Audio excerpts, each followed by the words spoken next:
a difference. So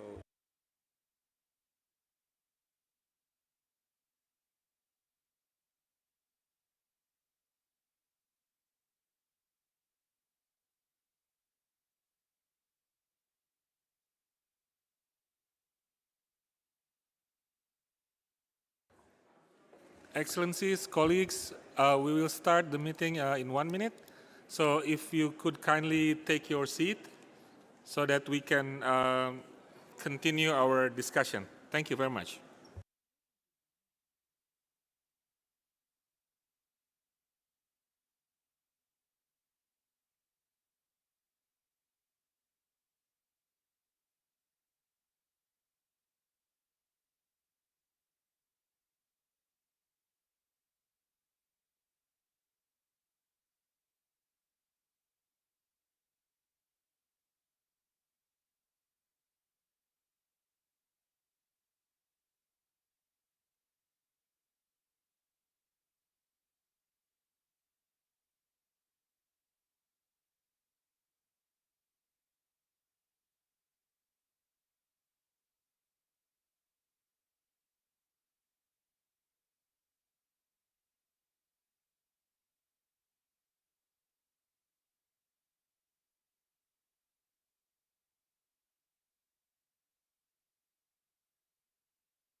Invite them to take their seats. Excellencies, colleagues, I would kindly again invite everybody to take their seats. We're going to start the afternoon session.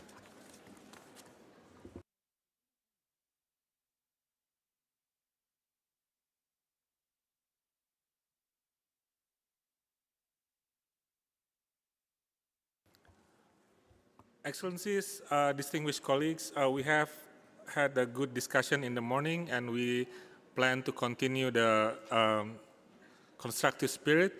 And as my co-facilitator mentioned at the end of the morning session, we are going to continue the list of speakers from the remaining in the morning session, which are 18 countries. I will spell it out, and then please make sure that you have pressed your button.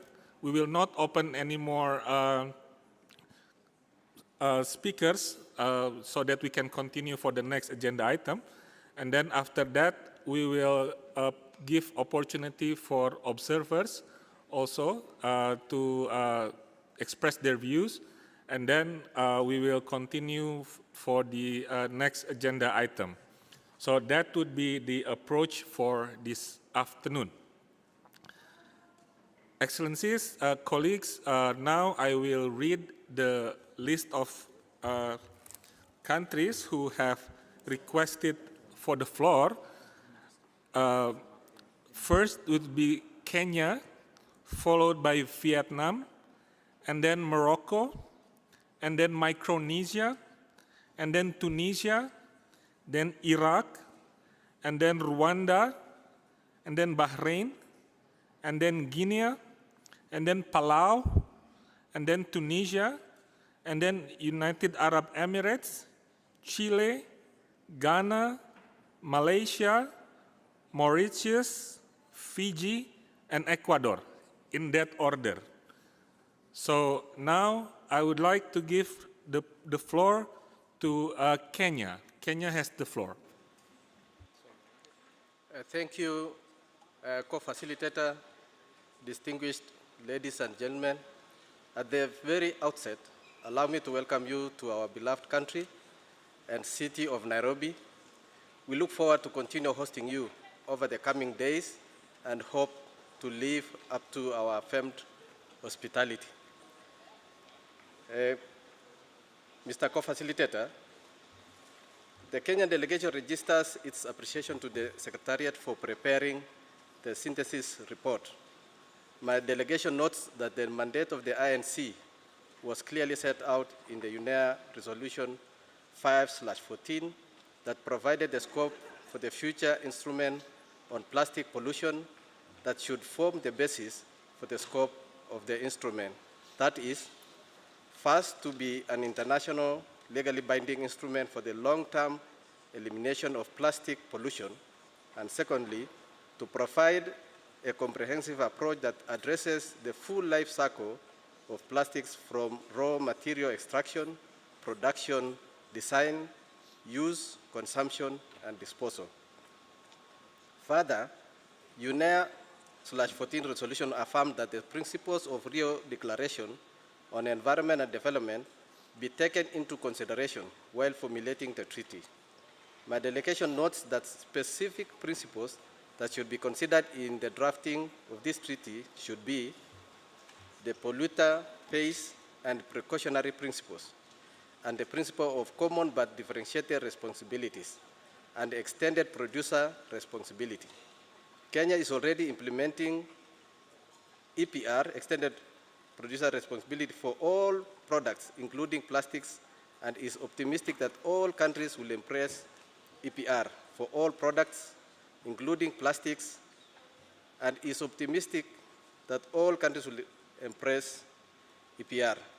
A very integral aspect that should also be considered is traceability and the principle of the just transition for ensuring an effective and equitable international legally binding instrument, including integration and definition of waste pickers in the text of the treaty. In addition, Kenya notes that the instrument should prioritize the human rights to health and access to a clean and healthy environment for both current and future generations, in line with the aspiration of Agenda 2030.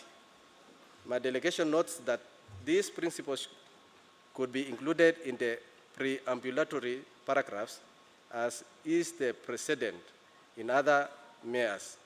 But we would like to stress the importance of operationalizing these principles in the control measures and means of implementation. On the scope, my delegation notes that the overall scope of the treaty is adequately outlined in UNEP Resolution 5/14 and should cover aspects such as the long-term elimination of plastic pollution, to reverse the detriments of plastic pollution to ecosystems and the human activities dependent on them, and finally through preventing plastic pollution and its related risks to human health and adverse effects on human well-being and the environment through a comprehensive approach that addresses the full cycle of plastic, including the upstream sources of plastic pollution that should be addressed within the scope of the new treaty. I thank you, co-facilitator. Asante sana, Kenya. Thank you very much. Now I give the floor to Vietnam. Vietnam, please. Thank you, Mr. Co-Facilitator, for having given the floor for my delegation. I wish to take this opportunity to highly appreciate the Chair and the Secretariat for their hard work to complete the synthesis report as a basis for countries to negotiate here in Nairobi, and commit to work with countries for deliverable outcomes during INC meeting next week. In my delegation views, plastic pollution is a global problem, and it impacts the entire human race in terms of their living environment and health. Therefore, a global and comprehensive approach should be adopted to address the problems, and every country must bear their responsibilities for contributing to address the problem. However, different countries, especially developed and developing countries, have different circumstances, development level, capabilities. Therefore, it is important to differentiate among countries in terms of circumstances and capabilities. My delegation wishes to support the proposal for inclusion of the principle of common but differentiated responsibilities and respective capability, just transition, poverty eradication, intergenerational responsibility, and sustainable development. For definition, my delegation views that the definition should be close linked with those has been in the existing multilateral environment agreements, which can be used for discussion under the INC process. For preamble, the instrument should incorporate the recognition of the role of plastic and plastic products in society, the recognition of the impacts of plastic pollution on human health, environment, and livelihood, the importance of the informal sector in the process, and the need for the support in terms of finance, technologies, capacity building for developing countries to better ensure their ambitious contribution to addressing the problem of plastic pollution. I thank you, Mr. Co-Facilitator. Thank you very much, Vietnam. So next would be Morocco. That would be followed by Micronesia and Tunisia. So Morocco, you have the floor. Thank you, Mr. Co-Facilitator. The Kingdom of Morocco would like to thank the Secretariat for the excellent preparation of the synthesis reports, which is still undergoing discussions at the national level. My delegation would like now to address its views on the preambular section of the draft treaty as follows. Morocco thinks that the mandate of the UNEP Resolution 5/14 provided the scope of the future instruments on plastic pollution, and that should form the basis for the scope of the instrument, that is, 1, to be an international legally binding instrument on the long-term elimination of plastic pollution. 2, to be based on a comprehensive approach that addresses the full life cycle of plastics from raw material extraction, production, design, use, consumption, and disposal. 3, to tackle all sources of plastic pollution in all sectors and leakage into the environments, including in the marine environments. 4, to incorporate provisions that promote sustainable production and consumption of plastics through, among other things, product design and environmentally sound waste management, including through resource efficiency and circular economy approaches. And 5, and to addresses legacy plastics. While considering the scope, it is important to identify substances, materials, products, and behaviors that will be subject to the scope of this instrument based on their assessed impacts on health and the environment, subject to scientific evidence. The impact assessment should provide alternative products and technologies that would be accessible to developing countries and available through technology transfers. Take into account substances of concern based on relevant scientific knowledge. And it should also address activities and behaviors that contribute to plastic pollution and environmental degradation. My delegation thinks that it should also include special provisions for the developing countries, particularly producers and consumers of plastics of concern, waste pickers, and small and medium enterprises to ensure just transition, sustainable plastic materials, and its alternatives. On definitions, my delegation thinks that a clear definition on the life cycle of plastic is key, and would like to also see definitions for different relevant concepts and words used in the draft of the treaty, such as life cycle assessment, problematic and avoidable plastic products, as well as just transition and waste pickers. On principles, Morocco recognizes that UNEP 5/14 resolution affirmed that the principles of Rio Declaration on Environment and Development be taken into consideration while discussing the treaty.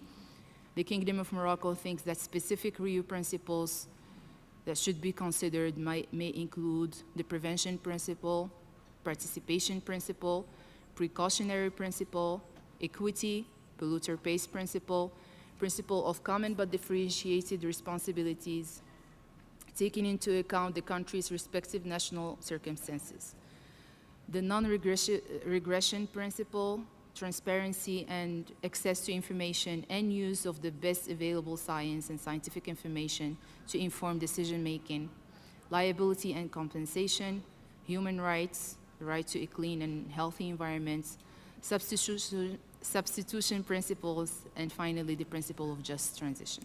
Thank you, Mr. Co-Facilitator. Thank you very much, Morocco. Now I would like to give the floor to Micronesia, to be followed by Tunisia and Iraq. Micronesia, you have the floor.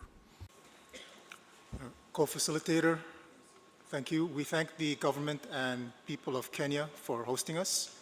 We also thank the Secretariat for producing the synthesis report for our consideration, as well as for organizing our meeting today. We align with the statement delivered this morning by Samoa on behalf of the Alliance of Small Island States. We wish to make a few additional points in our national capacity on scope and principles. On scope, if we are to have a standalone section on scope, then we stress that nothing in Resolution 5/14 limits the potential geographical scope of the instrument to plastic pollution in just national jurisdictions. The resolution references the marine environment without any particular geographical limitation, as well as references the transboundary nature of plastic pollution. We are all aware of the prevalence of legacy plastic waste in the marine environment, as well as its transboundary nature, especially in the Pacific Ocean.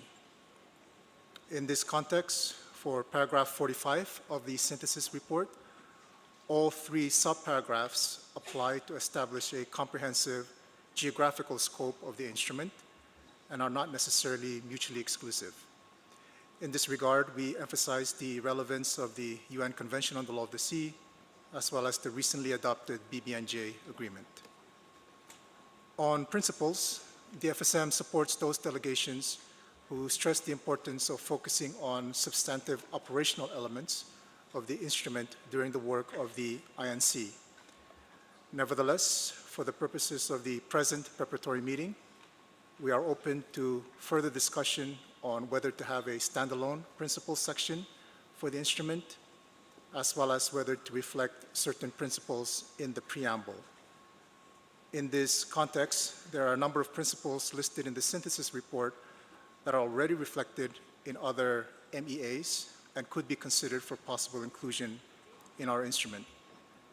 These include, but are not limited to, the precautionary principle, the polluter pays principle, international cooperation, intergenerational equity, the special circumstances of small island developing states, including through provisions allowing for flexibility and priority access to finance and other necessary means of implementation.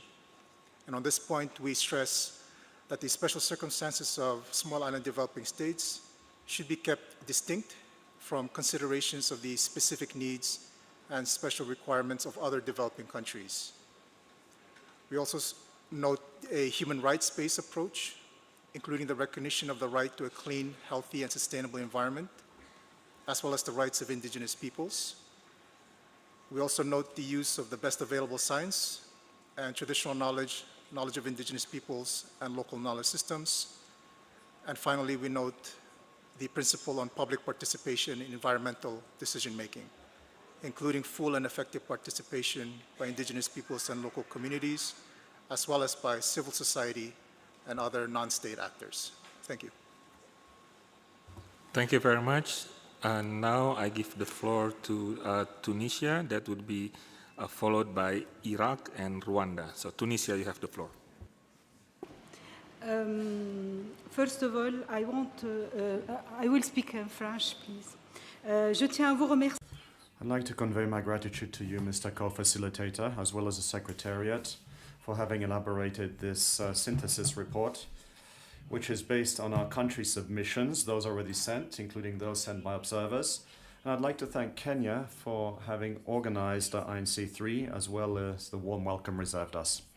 Tunisia wishes to align itself with the global thrust of the treaty, the global scope, which was appropriately defined in the negotiation mandate, Resolution 514. The scope must focus on the elimination over the longer term of plastic pollution to avoid the damage it causes to both human activity and the environment and the ecosystem. We also need to prevent plastic pollution and associated risks for human health, as well as the adverse impacts on the environment as a result of a holistic approach, one which would take into account the whole life cycle of plastic. We are now working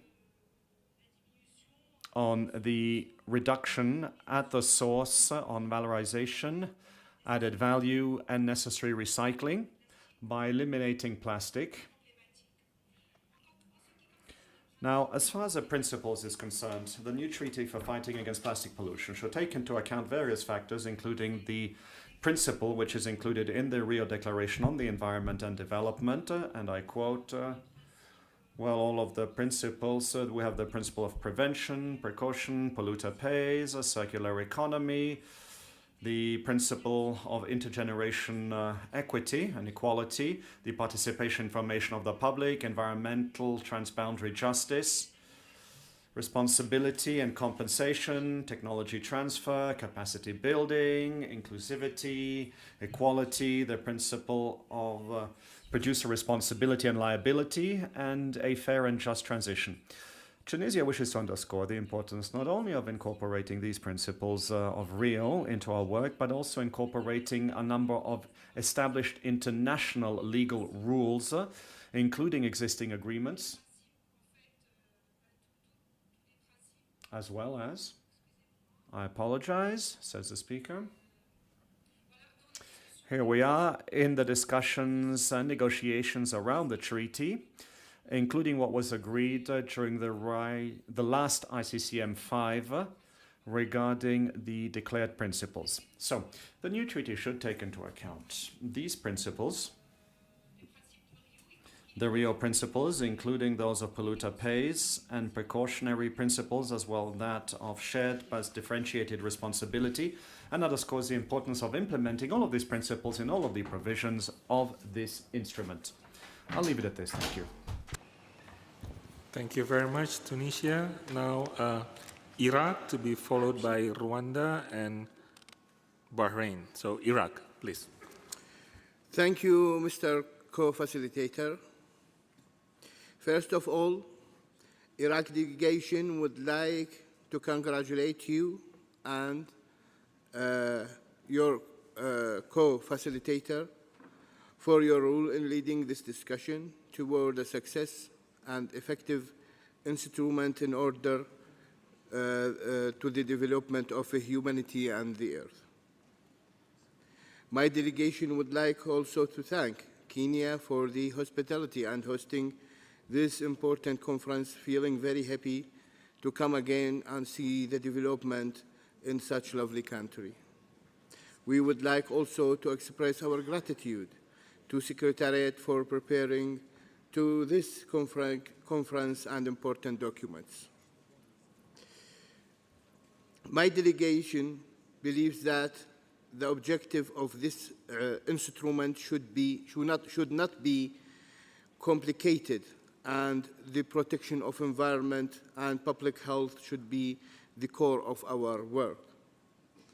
We would like also to refer clearly to the second principle of Rio, emphasizing the sovereign right for each state to exploit their own resources pursuant to their own environmental and developmental policies, and also to the seventh principle emphasizing the common but different responsibility, recognizing the different contribution and capacities.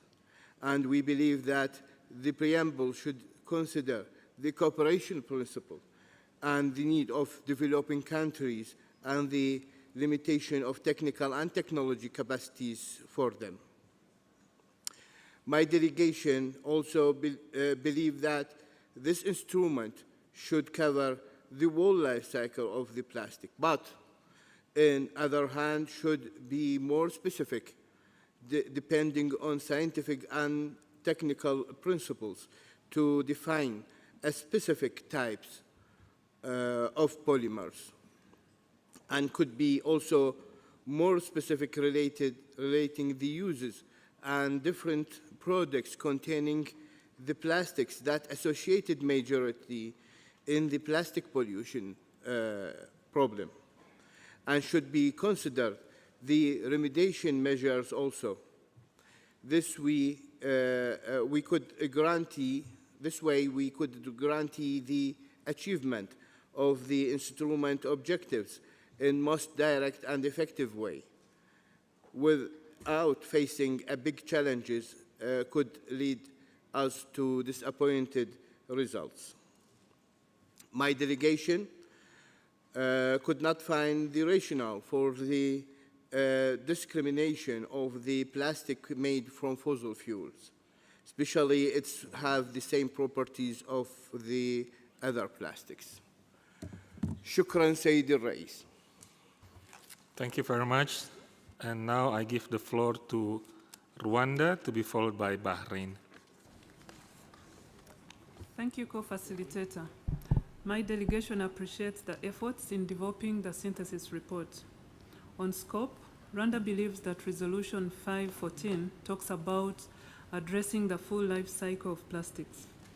Life cycle has been defined in many places and should be understood to mean when plastic comes into existence as a material, which is also when it first enters the environment as a pollutant through pellets loss.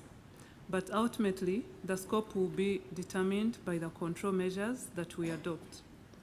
On definitions, Rwanda believes that we should aim to define only those definitions that are necessary and allow the government body flexibility to define any additional terms needed for implementation. We appreciate the confirmation of definitions of primary plastic polymers and secondary plastic polymers instead of the previously used terms virgin plastics and recycled plastics. These terms reflect correctly the core of the issues we are seeking to address. On principles, we think that it's of utmost importance to operationalize them in articles of the agreement. We can say polluter pays, but we should operationalize that via the EPR or a fee. We can say precautionary principle, but we should operationalize that by requiring polymer producers to demonstrate their chemicals or polymers that these are safe, not requiring the public to prove that they are harmful. We can say common but differentiated responsibility, but we should operationalize that via a fund funded by donor countries for recipient countries and whatever other measures we could believe are relevant to CBDR. So if we can move to the operationalization question, then that will help direct us towards the substantive discussions on control measures and means of implementation. I thank you. Thank you very much, Rwanda. Now I have Bahrain, to be followed by Guinea and Palau. Bahrain, you have the floor. شكرا رئيس المشارك. في البداية. Thank you very much, Mr. Co-Facilitator. Thank you to the Secretariat as well for the preparation of this synthesis report on the elements that were not discussed during INC-1 and INC-2.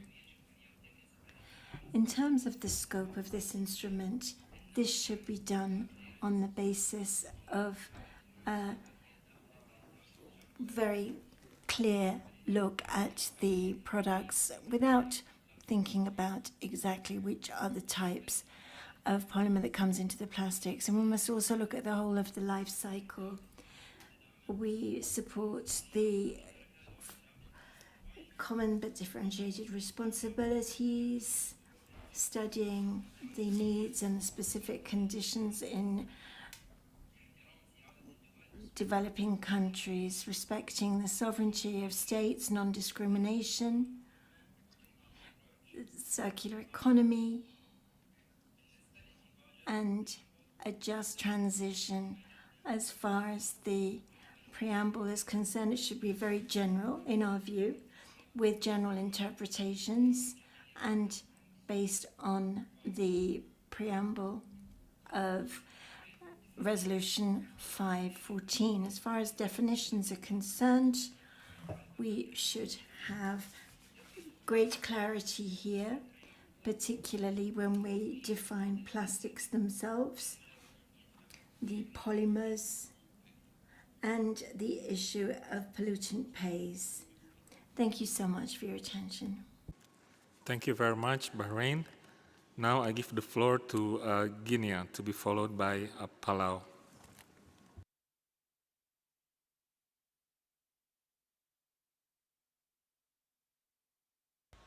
Merci, Monsieur. Thank you so much, the co-facilitator, for giving me the floor.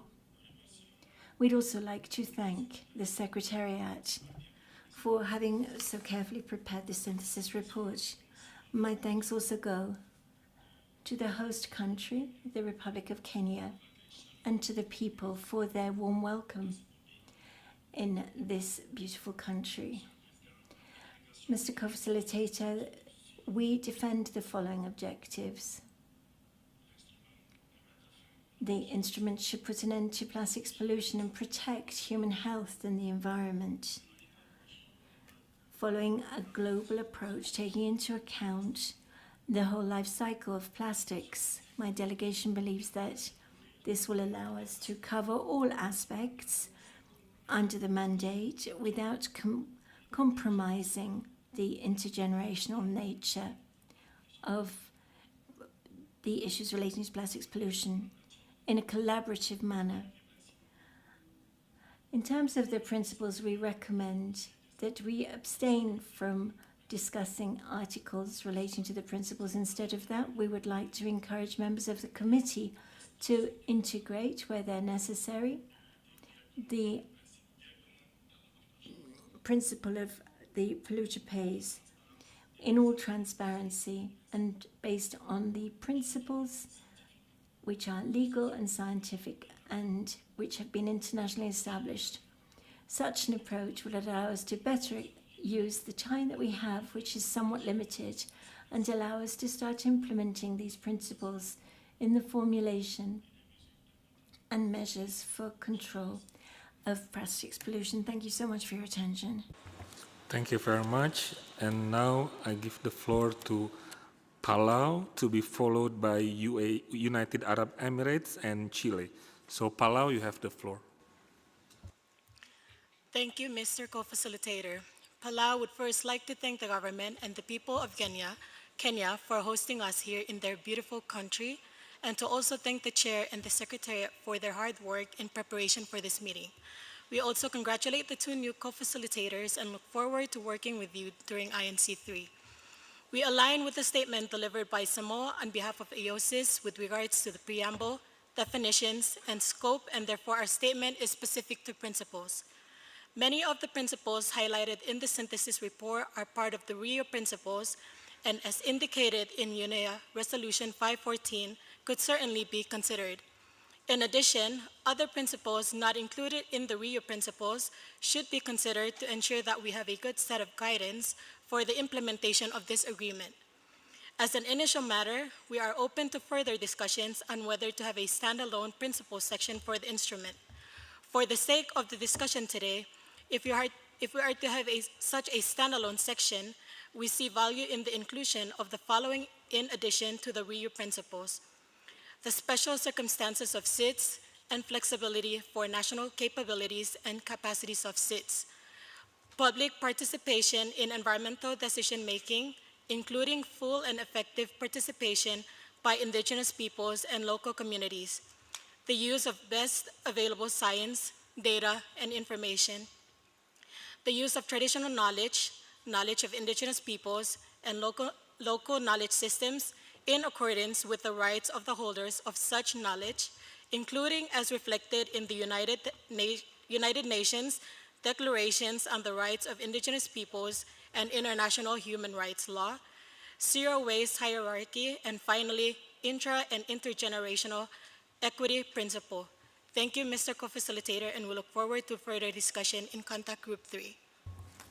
Thank you very much, Palau. Now I give the floor to United Arab Emirates, to be followed by Chile and Ghana. So, United Arab Emirates, please. شكرا الرئيس المشارك. بداية نشكر الأمانة على الإعداد. Thank you very much, Mr. Co-Facilitator. I'd like to thank the Secretariat for the synthesis report. And with regard to the elements contained, the United Arab Emirates supports the declaration made by Bahrain and by Saudi Arabia. It's most important that the reference should be based on UNEP Resolution 514 relating to plastics pollution and the strengthening of management of waste. We'd also like to underline the importance of a vertical vision upstream using the commitments and the national abilities of each country. Thank you so much.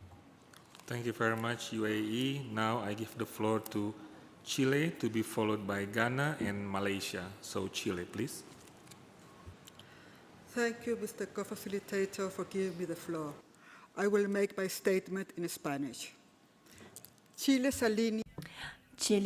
lines itself with the statement made by Colombia representing GRULAC. The scope of the future agreement should follow UNEP Resolution 514, which establishes the very clear mandate for this legally binding instrument. And we must put an end to plastics pollution, including in the marine environment. The future instrument should cover the whole of the life cycle of plastics, from its initial, medium, and end line. And it should be based on a hierarchy to reduce, reuse, and recycle, as well as eliminate. Chile considers it fundamental to have a holistic approach and clear implementation means so that this will be a successful instrument. As a coastal state, the treaty should indicate clearly what the protection of the marine environment should be against plastic pollution in accordance with the mandate of UNEP 514.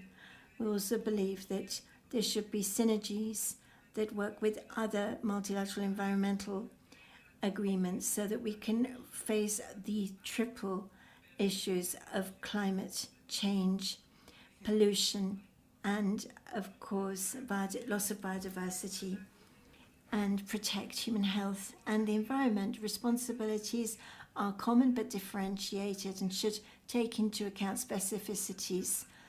The precautionary approach in progressive implementation, human rights approach, gender perspective, vulnerable groups protection, access to information, public participation, and the use of science is fundamental to take decisions. With regard to the intersessional work that's been carried out, Chile hopes that the work will allow us to look at best practices in function with other multilateral environmental agreements which support the negotiating process and to complement this work and to avoid any duplication. Additionally, we believe it to be useful to work intersessionally on the definition of the criteria and the terminology, such as the chemicals of concern and what needs to be avoided, and the discussion of how we can set up a group of experts on this. I thank you so much for your attention. Thank you very much. Now I give the floor to Ghana, to be followed by Malaysia and Mauritius. So Ghana, you have the floor, please. Thank you, Mr. Co-Facilitator. Ghana is honored to make this submission as a member state and wishes to take the opportunity to announce that the Africa Group will make a separate written submission. The Ghana delegation wishes to congratulate and express our gratitude to the Republic of Kenya for hosting the third session of the INC. We also take the opportunity to thank the Secretariat and congratulate them for the preparation of the synthesis report, which provides a good outline of submissions to support the discussions.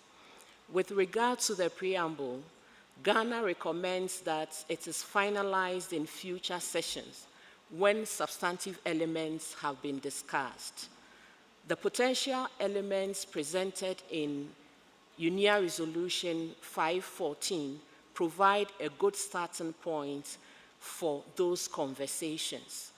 The preambular text should, however, include explicit references to the relationship between plastic pollution and the connected planetary crisis of climate change and biodiversity loss, plastic pollution's impact on human health and planetary boundaries.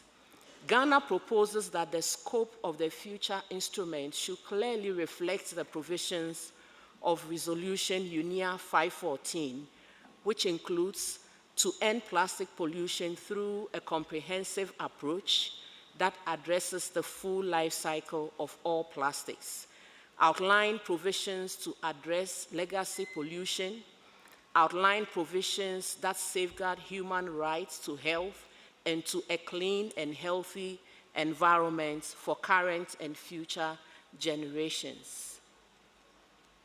Eliminates categories of harmful chemicals and polymers of concern. These should be clearly defined and outlined in the instrument. Supports sustainable production and consumption and the environmentally sound management of plastic waste. Ghana supports the application of the Rio principles, including the polluter pays and precautionary principles and the principle of common but differentiated responsibilities. Other principles that Ghana strongly recommends for consideration are just transition, equity, transparency, and non-toxic circularity.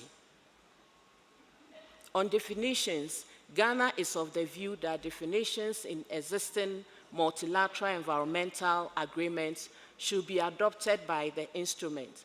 The development of new definitions should only apply to elements whose definitions do not exist in the current multilateral environmental agreements. I thank you for your attention.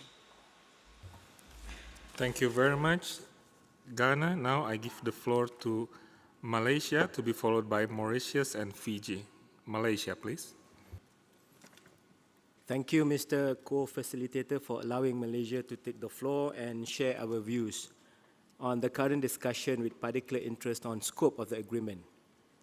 Malaysia supports the mandated scope under the UNEA Resolution 514, encompassing the entire life cycle of plastic. This comprehensive approach ensures that efforts to combat plastic pollution are integrated at every stage, from production of plastic to its disposal. However, to effectively implement this commitment, it's crucial to clearly define the starting and ending points within the plastic life cycle that will be governed under this agreement. Specific identification is essential to avoid duplicating existing agreements and to develop precise, targeted, and focused approach. In this regard, it is vital to recognize that upstream processes involving the extraction of raw materials, such as oil and gas for primary polymer production, must not fall under this agreement. It is also important to acknowledge that these raw materials serve various other sectors, including energy, transport, heavy industry, and specialized products manufacturing. While greenhouse gas reduction and decarbonization obligations covering processes like oil and gas extraction are already meticulously governed under the UNFCCC and is better positioned there to address those negative externalities related to climate change. Targeting solely on the plastic manufacturing industry, particularly on greenhouse gas emission reduction, would be unjust and unreasonable. Such an approach contradicts the principle of equal responsibility among producers, leading to concerns about free riding and selective targeting. Therefore, Malaysia proposes that this agreement considers the plastic life cycle starting from the polymerization process, where monomers are combined to form primary polymers used in plastic product manufacturing. Controlling this polymerization process under this agreement is vital as additives including chemicals, contributing to environmental pollution and human health problems are introduced. And by focusing on the polymerization stage, we can effectively address environmental concerns related to plastic waste and human health while ensuring fairness and equality among producers. On another note, Co-Chair, echoing other countries who have highlighted the trade perspective in the context of plastic treaty, Malaysia is of the view that this treaty should enable and facilitate trade transition rather than focusing on trade restriction as the backbone of the treaty. It should not impede the right to development, especially for developing countries. Thank you, Mr. Co-Chair. Thank you very much, Malaysia. Now, I would like to give the floor to Mauritius, followed by Fiji and Ecuador. Mauritius, please.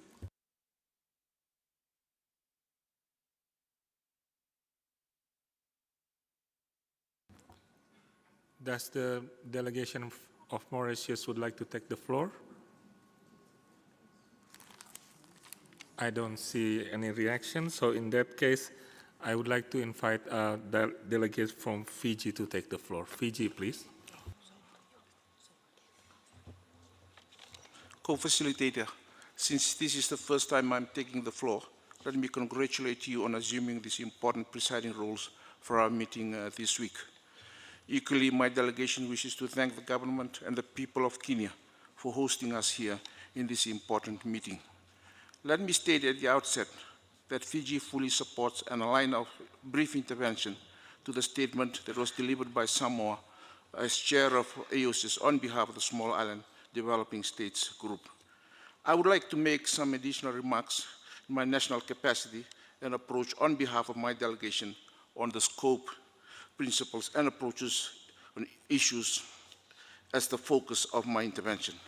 On the scope of the new agreement, it has to consider the past, present, and future plastic pollution, including the marine environment, with necessary actions across the full life cycle of plastics with the aim of ending plastic pollution in the long term.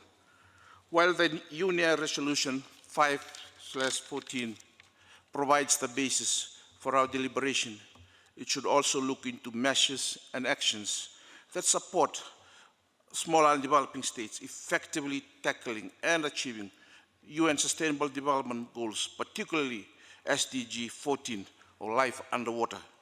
This can also be included in the preamble in terms of contextualizing this particular point. Second, in regards to the principles and approaches to guide the implementation of the new agreement, my delegation firmly believes that it is important that we do not rewrite or reinterpret these agreed principles, particularly those of the Rio Declaration principles. The design of the new instrument cannot ignore these principles, as it highlights important issues that are relevant to my delegation, such as those connected to indigenous rights of ownership to their resources, as being alluded to in the no harm principle and the polluter pays principle. In this connection, co-facilitator, the special circumstances of seeds, as first espoused in the Rio Declaration in 1992, being a special case for development and environment, cannot be ignored in our deliberations. On this latter note, we trust that Fiji and the small island developing states will be accorded its rightful place in the new agreement to end plastic pollution in these vulnerable island states for the long term. I thank you, Chair. Thank you, Fiji. I have only two more member states, and then we'll stop there, and then we go to observers. So I have Ecuador, followed by Libya. So Ecuador, you have the floor. Thank you very much, Mr. Co-Facilitator. We would like to thank Kenya for receiving us in their beautiful country and for their hospitality. We feel as if we're at home. We'd also like to thank the Secretariat for the preparation of the documents for this meeting and the excellent leadership of this meeting, as well as the presidency of the Intergovernmental Negotiating Group for their work, which we consider to be a very good basis for our negotiations. Ecuador aligns itself with what was stated by our colleague from Colombia on behalf of the region. We believe that the future instrument should be able to change over time in terms of the scope of the implementation of this legally binding instrument. We believe that resolution UNEP 514 gives a sufficiently broad scope for the negotiations through the mandate that was established in its operational paragraph 3. And this would be legally binding in terms of plastic pollution, including in the marine environment, based on a holistic approach that includes the whole of the life cycle of plastics. The clear mandate of the resolution covers the whole life cycle of plastics, means that the scope of the implementation should include the whole value chain, including substances, materials, and plastic chemicals of concern, as well as their impact that they might have on the environment and human health. With regard to the principles, Ecuador believes that the first point for the principles for the future instrument is in the resolution 514, which reaffirms the principles of the Rio Declaration on the Environment and Development adopted in Rio de Janeiro in Brazil in 2012. These principles are recognized or reaffirmed in other instruments that are internationally binding, and most of the environmental agreements. In that respect, Ecuador notes that it's important that this instrument on plastics pollution should include those principles, along with others which are relevant for its implementation in a holistic, consistent manner. The measures adopted should allow us to achieve those principles that we have set ourselves to protect human health and the environment, and should reflect the following principles: human right to have a clean and sustainable environment, the right to have knowledge in international instruments, the principle of common but differentiated responsibilities, the principle of equity and the needs that relate specifically to developing countries and those which are less developed, including SIDS, the principle of polluter pays, the hierarchy of waste, the precautionary approach, progressivity. As well, we also believe that the transition in a just manner is a cross-cutting manner and should include the gender approach. In particular, it should consider the situation of thousands of recyclers who are seeking to recycle these products. The gender approach and the rights of indigenous peoples and local communities should also be considered. At the same time, this instrument should avoid the adverse consequences on climate, biodiversity, and food security. My country believes that decision-making in this instrument should be based on science.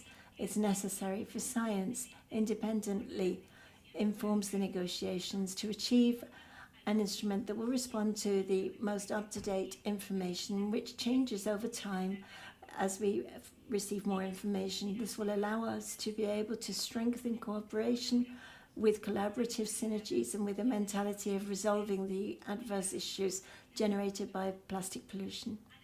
Furthermore, we would like to highlight the fact that the implementation of the future instrument requires the means for implementation proportionate and reliable for developing countries, in particular in terms of financing, technology transfer, technical assistance, and capacity building. Thank you so much, co-facilitators. We are very happy to be able to participate in this meeting and to have listened to the other contributions. Thank you. Thank you very much. And now I would like to invite Libya as the last speaker from member states. Thank you.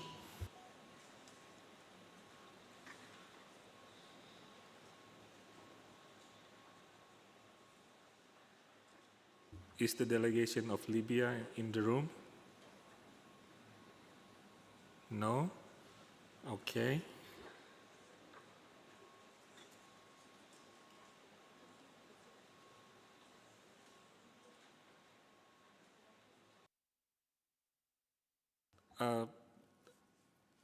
Excellencies, dear colleagues, what we intend to do is to close the list of speakers and move to the observers, because we also need to discuss for the other agenda items. but I see in my screen there are another two delegates who asked for the floor. I would kindly ask for the other delegates to refrain from asking the floor at this late hour so that we can continue. We don't want to impede or anything, but we need to manage our time as well so that we can cover the remaining issue of the day. With that, I seek your indulgence and understanding. I will only give two more opportunities for member states at this moment, and then we'll go to the observers. Okay, I hope this is agreeable. Thank you. So I have Timor-Leste and Mauritania, and then we go to observer. Thank you. Timor-Leste, please. Thank you, Mr. Chair.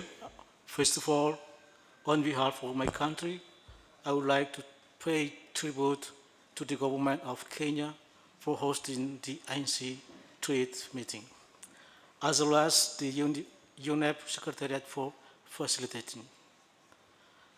As a small country with limited resources, my country understands the importance of preserving the marine environment from plastic pollution. However, plastic pollution transcends boundaries, and we require a comprehensive and coordinated approach by all countries to be able to successfully address it. Our country is the one country in the world that has the ambition to eradicate plastic with zero plastic policy. Crucial for the government of Timor-Leste to actively engage in the current global trade negotiation to support action oriented to their plastic pollution prevention and our zero plastic ambition.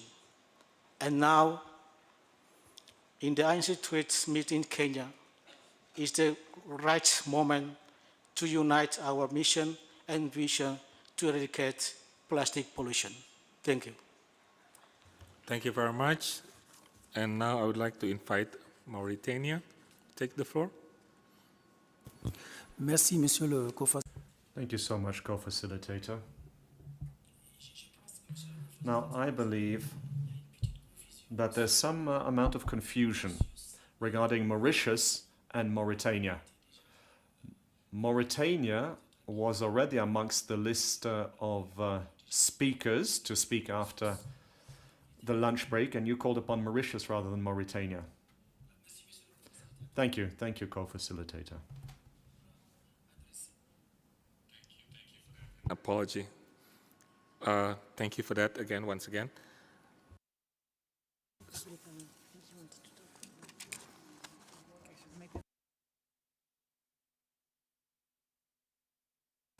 Oh, microphone to Mauritania, please. Mauritius. No, Mauritania. Mauritania. Okay. It's please. okay now? Now it's okay? Do you hear me?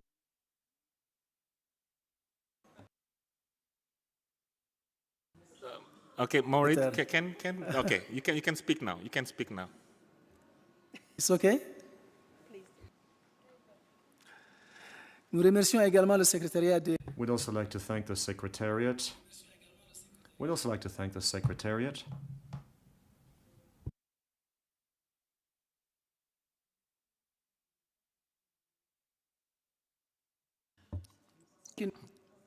Microphone for Mauritania, I'm please. sorry. I don't see my... Okay, thank you. Please, sir, continue.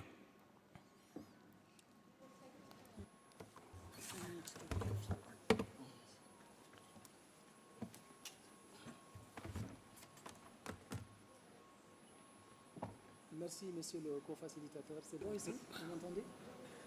No, it's working now. I see the red light over there. You can speak. It's a problem. Okay, donc... Very well. As I said, we believe that especial importance should be attached to this part, this part of the text, the preamble and the scope of the text, which in a manner predetermine what the content of the text will be. This is true both as far as the scope, the definitions, and so forth is concerned. So the discussions must evolve rapidly because this is what will predetermine the substance of our text. So without any further ado, we need to move forward and make progress on these issues. Now, on the scope of this instrument, we have to be guided by the mandate, which is sufficiently broad, provided to us in Resolution 514, which provides for the elaboration of the Convention to be based on a comprehensive approach which takes into account the complete life cycle of plastic, including its manufacture, its use, and elimination. Now, when it comes to definitions, a great many of the terms are already defined in various multilateral agreements, including those which touch on plastics. We'll have to take these same definitions as far as is possible, but in any case, we'll have to avoid any discrepancies between definitions. Now, on the principles regarding prevention, the precautionary principle, the participation and information of the public, environmental law, the right to a healthy environment, the polluter pays principle, and a great many others which have already been listed by previous speakers, well, all of these have to be included in this instrument. We also believe that it is important to include references to conventions on regional seas, such as those of the Abidjan Convention on the fight against coastal and marine pollution. These conventions play a very important role, including for the protection of biodiversity and marine and coastal ecosystems. And finally, we cherish the hope that we will use most of our time productively for discussions on substance, and that less time will be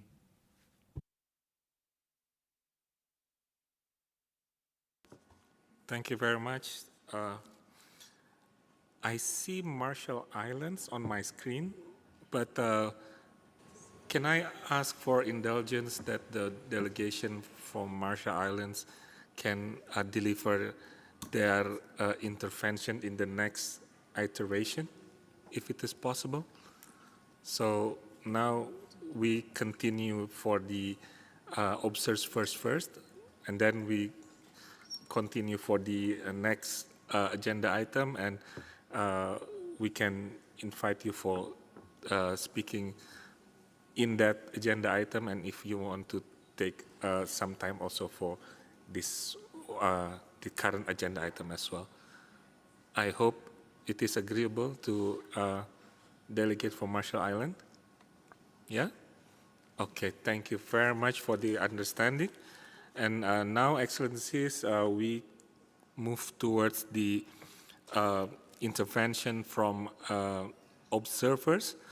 The Secretariat has assisted us and identified 5 organizations who will be given opportunity to speak. First, we will invite International Labour Organization, ILO, continued by IUCN, and then followed by Ocean Conservancy, followed by ICLEI, and last, Gaia. So in that order. So now I would like to invite the representative from International Labour Organization, NGO 1. IGO 1. Thank you, Mr. Co-Facilitator. In the report preamble, the ILO acknowledged that the recognition of the right to a clean, healthy, and sustainable environment as a human right. However, we regret the absence of the reference to the ILO International Labour Standards, particularly the fundamental principles and rights at work.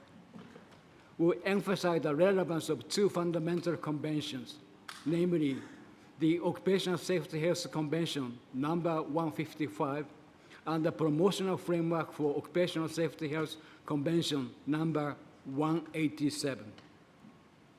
Turning to definition, we appreciate the comprehensive coverage of plastic supply chain terminology in Table 1 in the report, but propose enhancing the terminology by including a human-centered definition of just transitions. Our suggested definition underscores achieving social justice, inclusivity, decent work opportunity, effective social dialogue, respect for workers' rights, and adhering to the international labor standard. In reference to the outlined principle, we welcome the integration of the Rio principle, human rights, and other essential elements.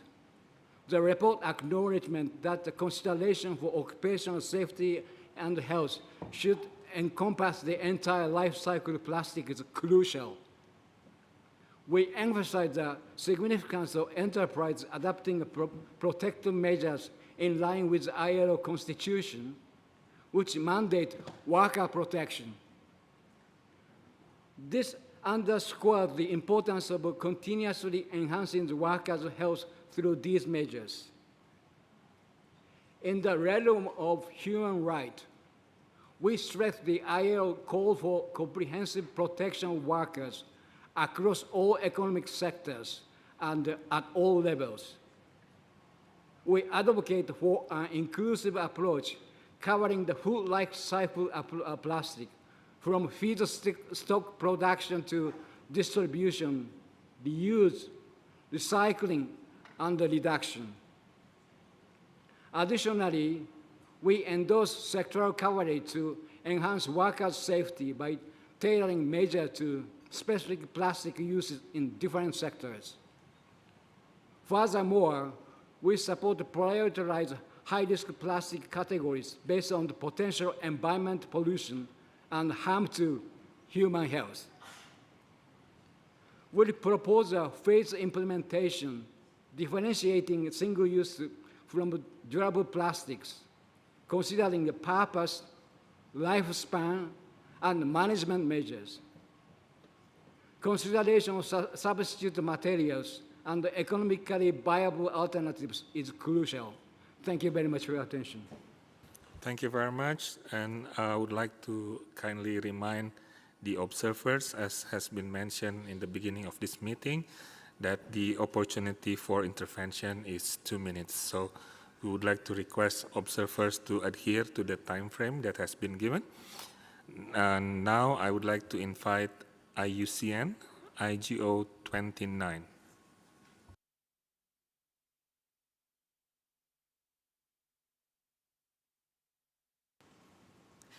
Thank you, Mr. Co-Facilitator. IUCN and its World Commission on Environmental Law analyzed the synthesis report with a focus on nature conservation and convergence with biodiversity goals and targets. We emphasize the need for coherence and treaty convergence in terms that will ensure uniformity between commitments made by states in different international fora under the climate, biodiversity, and broader chemicals, waste, and pollution agenda.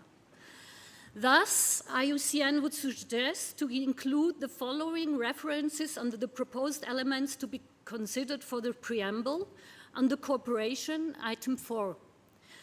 After CBD, add the Kunming-Montreal Global Biodiversity Framework. Especially Target 7 is relevant for a future plastic treaty. Secondly, make reference to the high seas biodiversity beyond national jurisdiction, the BBNG Treaty, with regard reasons that has been developed so far also by other states. And finally, the recently adopted global framework on chemicals. IUCN recognizes the importance of nature-based solutions with nature-positive circular economy approaches, the full participation of indigenous people and local communities, and gender responsiveness across MEAs. IUCN stands ready to support negotiators in integrating nature considerations in their deliberations. Thank you so much. Thank you very much, IUCN. And now, Ocean Conservancy, NGO 5.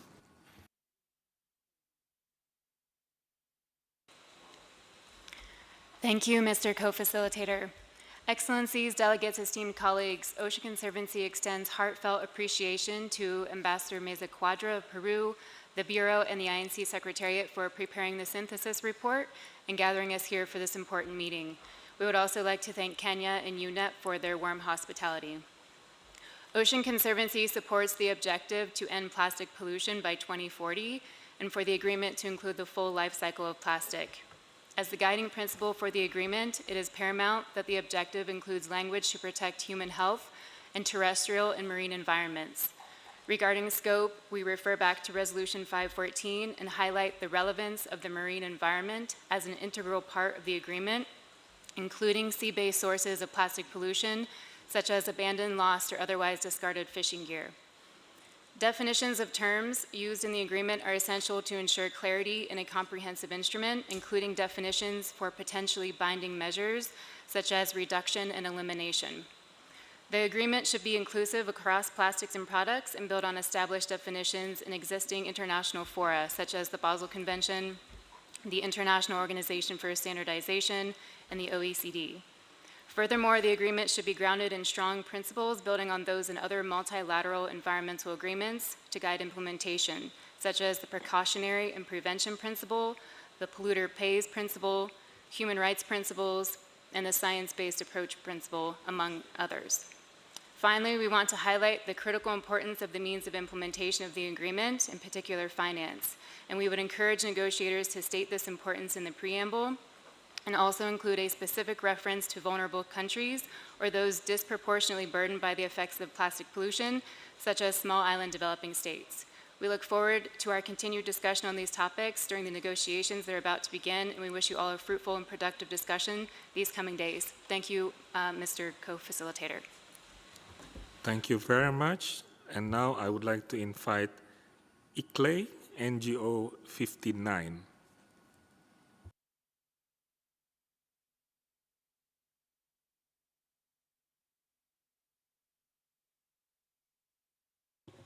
Merci, Monsieur le Co-Facilitateur. Thank you so much, Mr. Co-Facilitator. Delivering this statement on behalf of the Local Authorities Major Group in partnership with ICLE, UCLG, the Government of Quebec, and various other local and subnational stakeholders. We want to thank and congratulate the Chair, the Secretariat, the members, and the observers for the work accomplished since INC-2. We have submitted written submission regarding local and subnational governments, particularly for their inclusion in the scope and principles of the future instrument. We took note that a few members also underlined the essential role of local and subnational government in their submission. However, we are expressing some concern as this is not reflected in the synthesis report. At this stage of the process, we reiterate the importance for the future instrument on plastic pollution to be inclusive and participative and fully include all concerned stakeholders. Cities and subnational authorities are the closest levels of government to our society and a primary agent of change. We have first-hand expertise on the plastic life cycle, and many of the future instrument obligations may fall under our jurisdictions. We ask for the inclusion of local and subnational governments in the scope of the future instrument and the whole of government principle. We look forward to discussing this point further during INC-3. Merci beaucoup, Monsieur le Co-Facilitateur. Thank you so much, Mr. Co-Facilitator. Thank you very much. And now I would like to invite our last speaker in the Observer, Gaia, NGO 21. Thank you, Mr. Co-Facilitator. The Global Alliance for Incinerator Alternatives, Gaia, is a network representing more than 1,000 organizations from 92 countries, building a future that protects nature instead of turning it into waste. UNEP Resolution 514 already defines treaty scope as covering all plastics and associated pollution with no exceptions. Any omissions now will prevent the instrument from fully achieving its objective, and covering the whole life cycle of plastics from the extraction of raw materials until the end of life and associated pollution. Downstream measures on recycled content, EPR, waste management, emissions, and existing pollution will be unsuccessful without upstream regulation. The plastic crisis cannot be solved by waste management alone. It must be combined with production measures. The viability of reuse and recycling depends on guaranteeing safe inputs through bans on toxic and hazardous chemicals and polymers of concern, and controls on primary production to enable reuse and recycling to compete in a market currently saturated by single-use products. The feasibility of waste management relies on having measures that can deliver a phase down of plastic production to sustainable levels through clearly set out targets by specific points in time compatible with just and safe planetary boundaries and the protection of human health. Similarly, controlling emissions and addressing existing waste and pollution can only be effective if combined with supply-side controls on quantities as well as types of plastics produced, with special attention to primary microplastics and sources of secondary microplastics. Treaty controls and implementation should be informed by principles of international human rights and environmental law, which could be referred to in the preamble. There is no need for a dedicated article on principles. UNEP Resolution 514 reaffirms the principles of the Rio Declaration, including public participation, access to information, liability and compensation, transboundary environmental justice, non-regression, and the precautionary and polluter pays principles.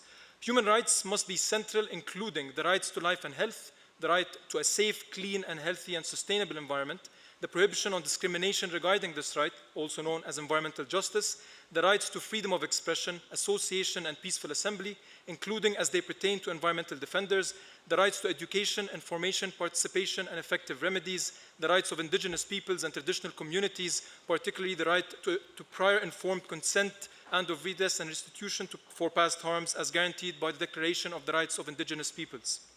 A just transition must be guaranteed for workers, including waste pickers, and all communities, including indigenous peoples affected by the life cycle of plastics.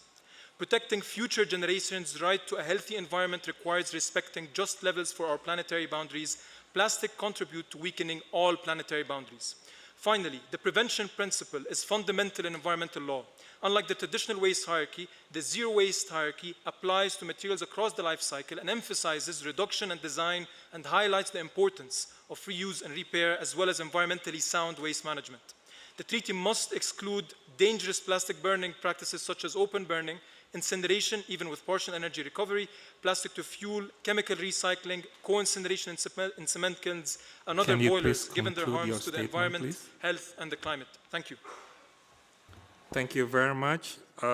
Excellencies, distinguished delegates, we have heard the interventions from this morning until this afternoon from member states as well as from observers. There has been a lot of rich interaction, and also I note that some of the interventions points by observers were also mentioned earlier by member states. But now, as we mentioned earlier, interventions by observer would also need to be supported by at least one member in order to be reflected in the summary. So I would like now to invite any interested member to request the floor if they wish to express support for one or more of the observer interventions we just heard. And for practicality reason, I would like to invite the member state to be very brief, just to mention our delegation support this and that, so that we can manage our time. So now I would like to open the floor to invite member states if they want to support the interventions from observers. The floor is open.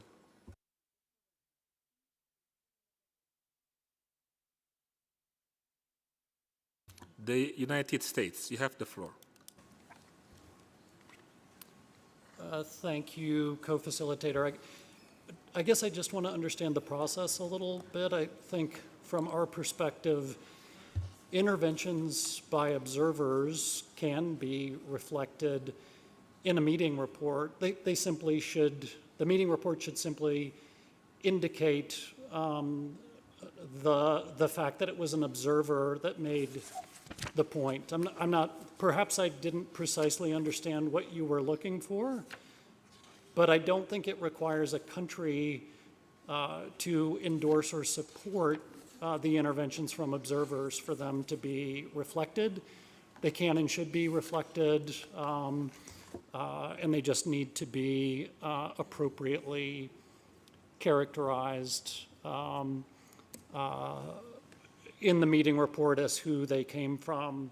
I mean, I'd also noticed that for this particular meeting, you know, it's a preparatory type session rather than the INC itself, and certainly we understand that observers and members have different roles, but I think from our perspective, it would actually be useful just to have the report reflect the interventions that we've heard.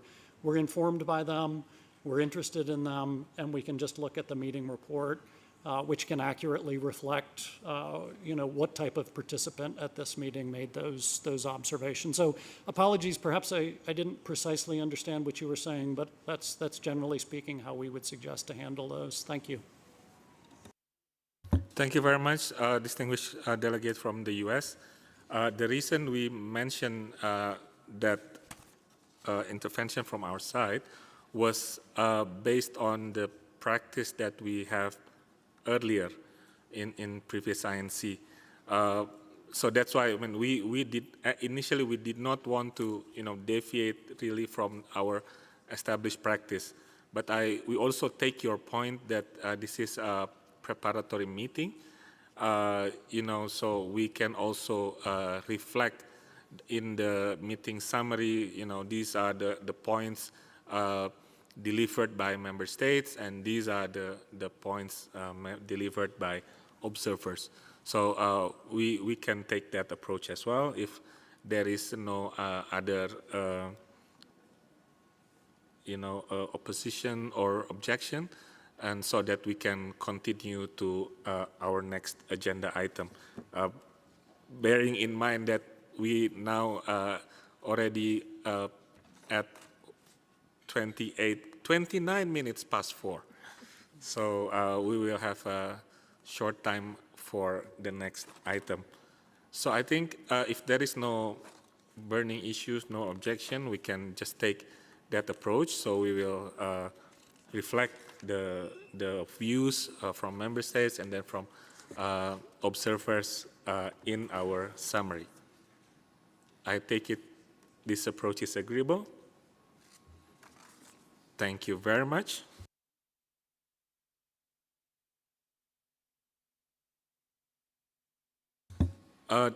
Distinguished colleagues, excellencies, let us proceed with our second discussion round under this item on the institutional arrangements and final provision of the instrument. As noted earlier, these aspects are reflected in parts B and C of the synthesis report. Again, we would kindly ask you not to repeat your submission, but invite you to identify in respect of both aspects, A, the elements that should be included in the instrument, and B, how they can be best included. Again, we invite you to be as concise and precise as possible so that we can make the best possible use of our time. We will now open the floor for your interventions following the same sequence as before. I would like to first invite intervention by groups of members. The floor is open for group of members.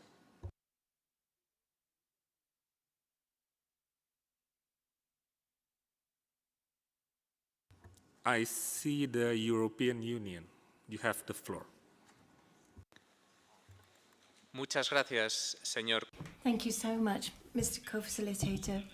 Beginning with the institutional arrangements on behalf of the UAE and its member states, EU and member states, the Conference of the Parties should be the guiding organ for this, and this was what was established in the instrument. In terms of the functions of the steering committee, this would be as to how we decide upon the provisions. Some of those possible functions were presented during the debates to date, and it's possible that there will be more throughout the whole of the process. However, we support paragraph 56 with regard to the mention of common but differentiated responsibilities. We believe that the future instrument will benefit from the creation of subsidiary organs which will look at specific issues under the supreme authority of the steering committee, or that the steering committee should delegate its competence, for example, to the technical nature of questions.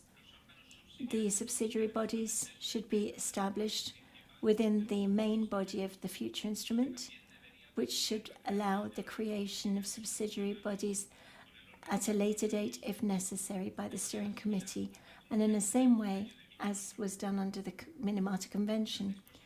The provisions that these subsidiary bodies are included under should include everything necessary so that they're able to carry out their work without delay and can carry it out in a very efficient manner. In terms of the composition, the functioning of the subsidiary bodies, the European Union and its member states will support all points under paragraph 64 in the synthesis report, taking into account the fact that these elements might not be relevant to all types of subsidiary bodies. Furthermore, we support the creation, amongst others, of the following subsidiary bodies: a committee for scientific and technical review to facilitate the strengthening progressively and the updating and development of the instrument; a committee for implementation and compliance to promote the implementation, to examine the compliance by parties of all of the obligations and the provisions of the instrument; and thirdly, a follow-up and review committee that will evaluate periodically the achievements made in terms of the instrument. The European Union and its member states suggest that there should be a secretariat set up, as is the habitual factor in multilateral environmental agreements. In terms of the proposal to set up a regional secretariat under the auspices of UNEP, in para 84, the European Union and its member states would like to have more information, for example, on the practical aspects and the potential benefits and challenges of such an approach. The functions of the Secretariat should be described within the body of the instrument, and we are ready to support all of the functions proposed in paragraph 85 of the synthesis report. In terms of the final provisions, the European Union and its member states appreciates the elements that have been presented with regard to the resolution on disputes. We support paragraph 89 on equity and the absence of any discrimination in the solution of any disputes. However, as far as para 91, the creation of a tribunal on environmental issues, we think that this is going beyond the mandate of the INC and should not be dealt with in this forum. And in terms of the modifications of the instrument, we believe that the need for justification from a scientific point of view, which is clear and indisputable in paragraph 93C, is too restrictive. We support the right of the parties to propose amendments taking into account the principle of the precautionary approach. As far as we are in agreement with the provisions of the instrument, they should be based on science, and debating on the approval and the modification of annexes at this point of the negotiations is premature. In terms of the entry into force of this instrument, although this could be premature to debate such questions now, We highlight the importance of a simple process which is efficient so that the instrument comes into force as soon as possible, and therefore we do not support option B of the relevant paragraph on the amounts of plastics. We think it's too soon as well to speak about provisions in terms of reservations and exceptions to this instrument. The European Union, its member states, supports the possibility of withdrawing from it, but we would like to reserve our position on the possibility of a moment of a pause. And in terms of the relationship with other multilateral environmental agreements, the cross-references with other MEAs will be very useful to avoid any type of duplication and the need to make modifications to this instrument. Thank you so much for your attention. Thank you very much, European Union. I still open for the opportunity for member states who will speak on behalf of groups. I see Jordan in my list. Excuse me, Excellency, are you going to speak on behalf of groups? Okay, please, Jordan, you have the floor.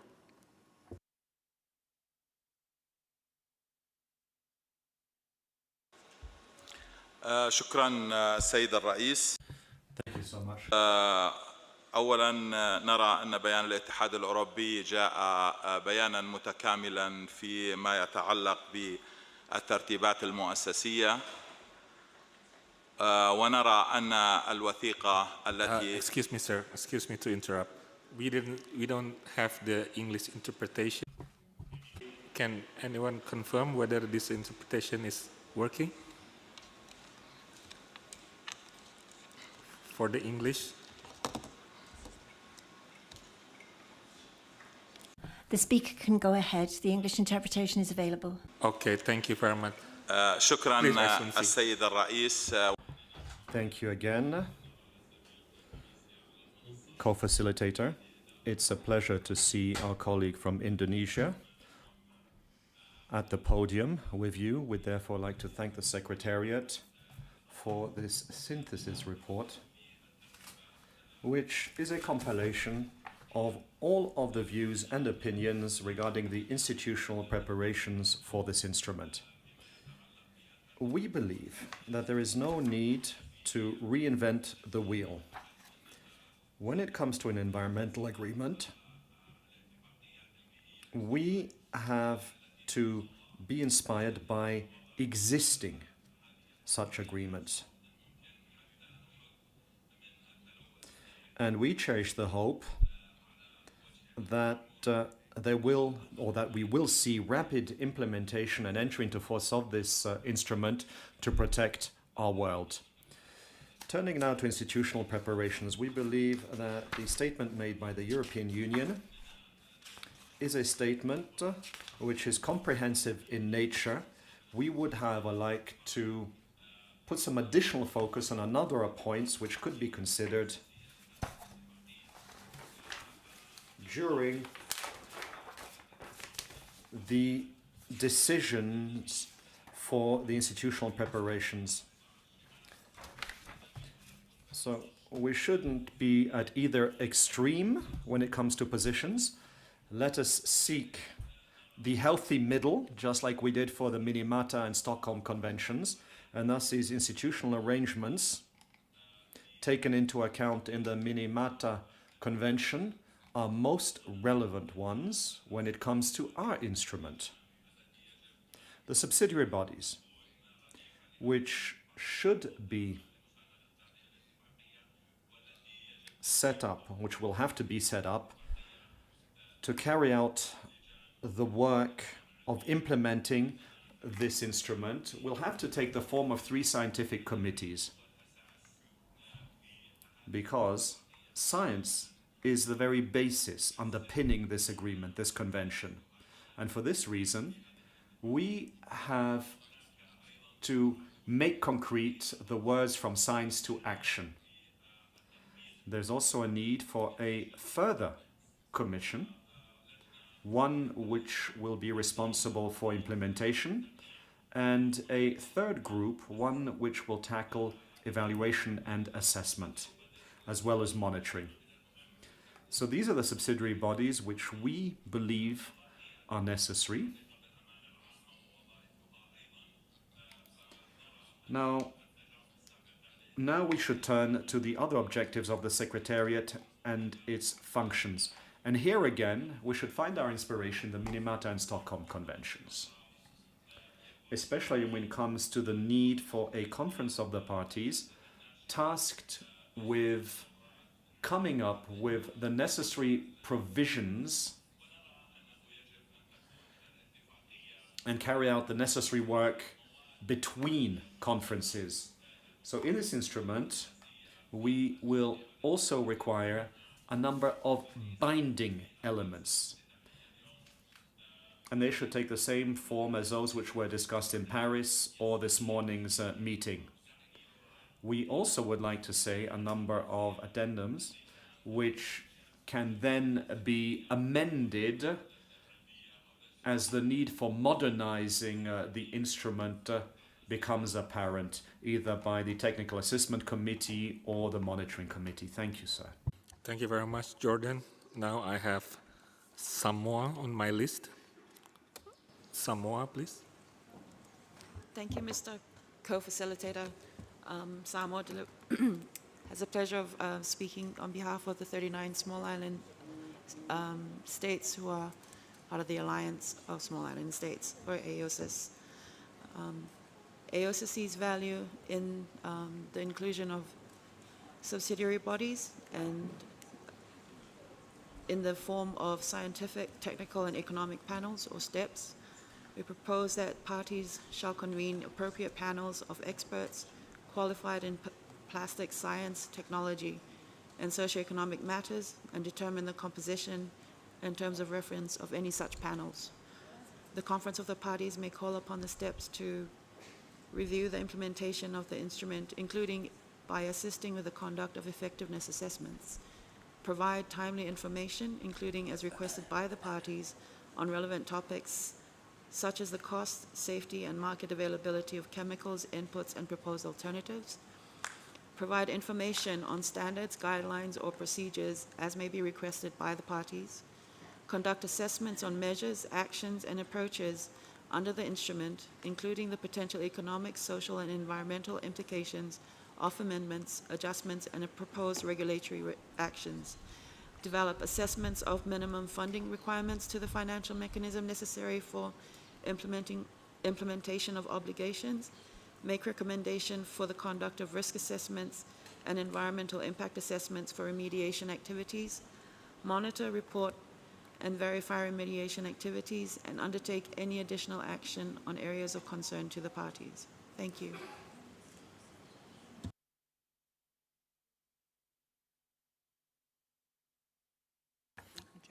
Okay. Thank you very much for that intervention. I see the United States in my screen. Are you going to speak on behalf of a group of countries, or are you going to speak on behalf of your national capacity? Just want to confirm it first to United States delegation. National capacity, okay. Mr. Co-Facilitator. Okay. Thank you. In that case, just give me one moment. I'll give the floor as soon as possible. So, Excellencies, ladies and gentlemen, I think we have concluded the intervention from on behalf of group of countries. Now we're going to continue to listen to intervention from member states on behalf of their national capacity. So I have on my list United States, Cameroon, Russian Federation, and Pakistan in that order. So USA, you have the floor, followed by Cameroon and Russian Federation. Thank you.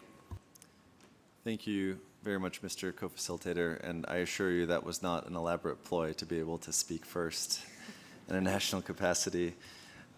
So with regard to institutional arrangements, the United States supports the inclusion of provisions that will enable the efficient organization and operation of the instrument and that would support the achievement of the instrument's objectives. For example, we envision having an article that would establish a governing body as the main decision-making authority under the instrument, as well as a secretariat to provide administrative support. We are also open to the establishment of one or more subsidiary bodies that would provide support to the governing body in specific aspects of implementation of the instrument. Such a body or bodies could be established either by the governing body within its authorities, or, if there's a compelling need for it, by the instrument itself. For example, this delegation considers it important that the instrument establish a compliance mechanism that is facilitative in nature and operates in a manner that is transparent and non-punitive. Such a mechanism should be simple and efficient, and it should apply equally to all parties. At the same time, we believe that the details of a compliance mechanism cannot be appropriately elaborated until more is known about the nature of the instrument's substantive provisions. In terms of any other potential subsidiary bodies, this delegation believes the substantive provisions of the instrument will need to be further developed before the INC can assess in an informed manner what other body or bodies might be needed, if any, when such a need might arise, whether the body or bodies should be permanent or ad hoc, and what terms of reference would need to be developed and how. Mr. Co-Facilitator, with regard to the instrument's final provisions, the United States is generally comfortable with negotiating on the basis of the draft text proposed by the Secretariat in document INC.1/8.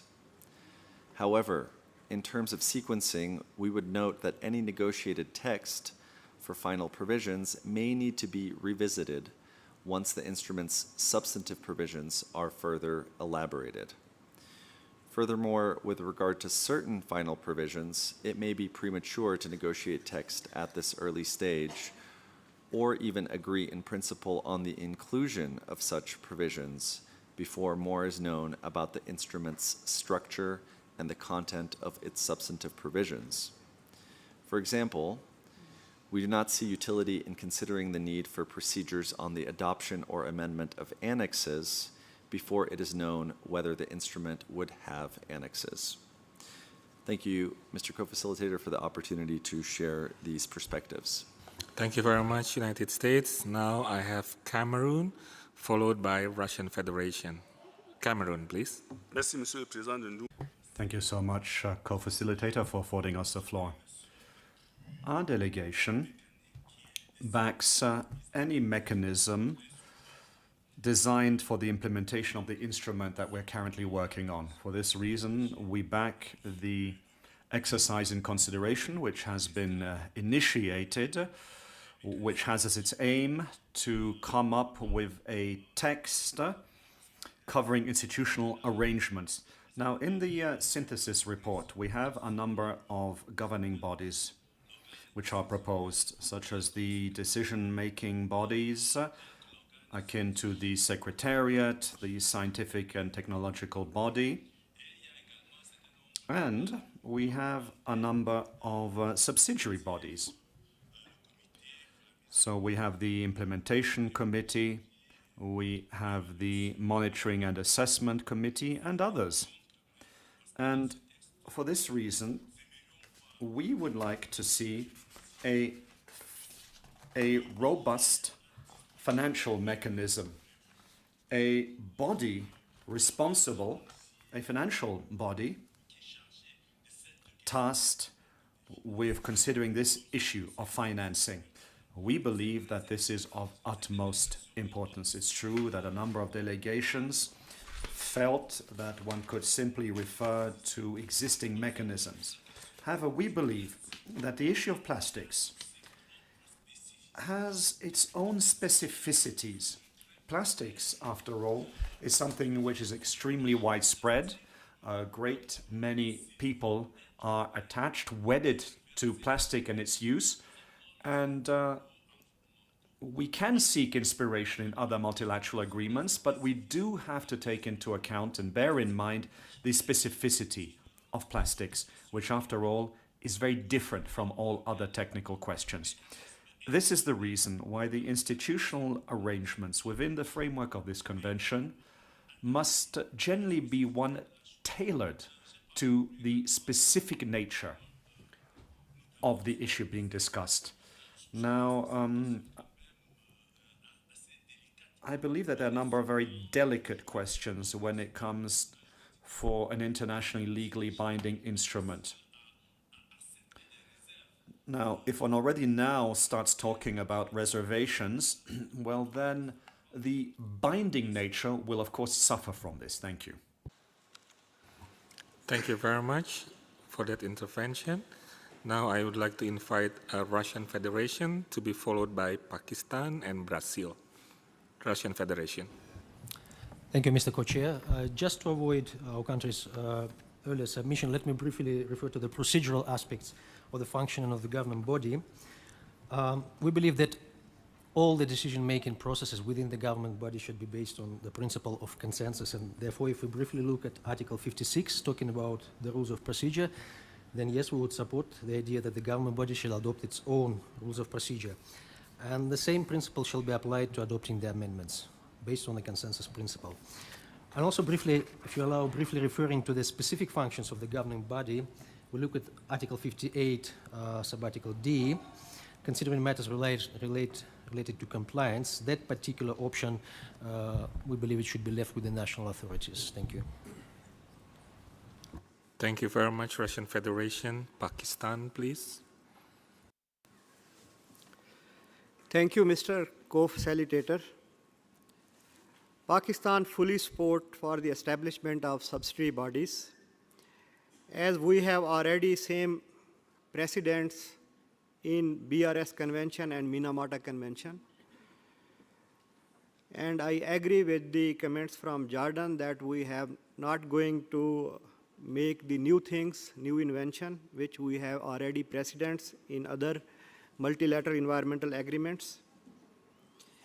And we also support scientific, technical, and economic panel.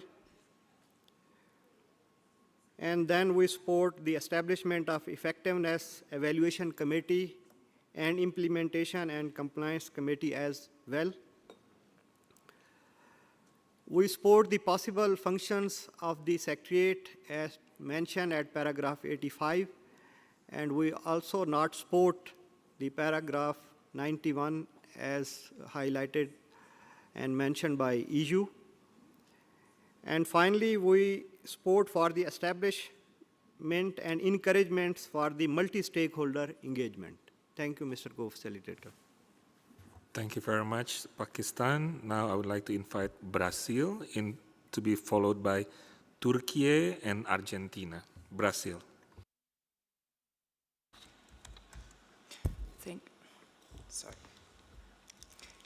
Thank you very much. Good afternoon, everybody. We believe this is very important, and we heard some of the statements already made here, and we would like to support some of the ideas that were expressed.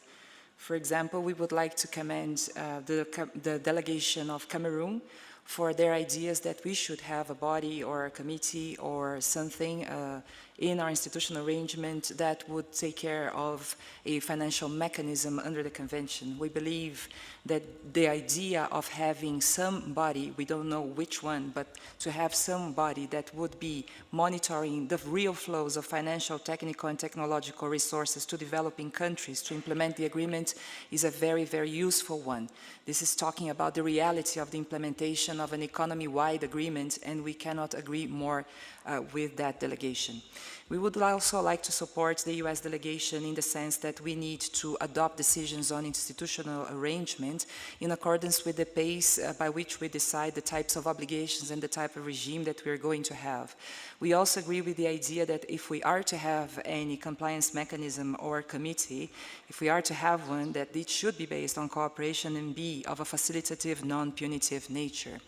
One new innovative idea that we might have for this agreement is that such a compliance mechanism would actually help compliance by parties by working on something that is public engagement and awareness campaigns. We know that the implementation of these agreements and we reaching the objectives of the agreements related to ending plastic pollution and protecting human health and environment will actually be dependent on the engagement not only of governments but by everybody, by all sectors of society, stakeholders, and by consumers themselves. We need our whole societies to be on board of this new agreement if it is to work and if it is to stop plastic pollution. We are also interested in seeing subsidiary bodies to be engaged in science and technology. We're dealing with a relatively recent new problem in human history. We know that there are still science gaps. We know that we need to talk about science, technology, and innovation, so a subsidiary body on this would be very welcome. We also agree with the Russian delegation that the governing body, as suggested in paragraph 56 of the synthesis report, should adopt its own rules of procedure. We're also looking at ideas of having a cooperation mechanism under the convention and also a clearinghouse mechanism that would deal with science and technology and opportunities. Thank you. Thank you very much, Brazil. And now I would like to invite a delegation of Turkey, followed by Argentina and Indonesia. So Turkey, please. Thank you.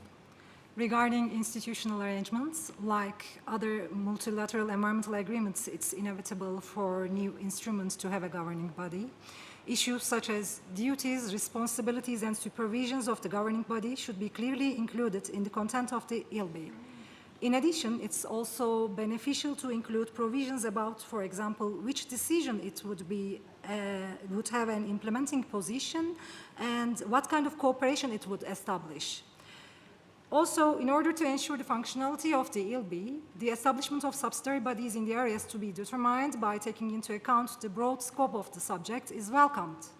These subsidiary bodies, such as contact groups, task forces, and/or ad hoc groups, should be established either for a certain period or permanently operational, considering the flexibility, allowing that they can be fixed according to the changing needs in the future. In addition, to ensure the functionality of ILB, the establishment of subsidiary bodies in areas to be determined, taking into the broad coverage of the subjects of matter, is encouraged. In this regard, subsidiary bodies such as contact groups are also very important.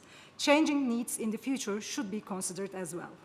The Turkish delegation is pleased to reiterate the need to increase the involvement of scientists in the process, as we stated in INC-1 and 2.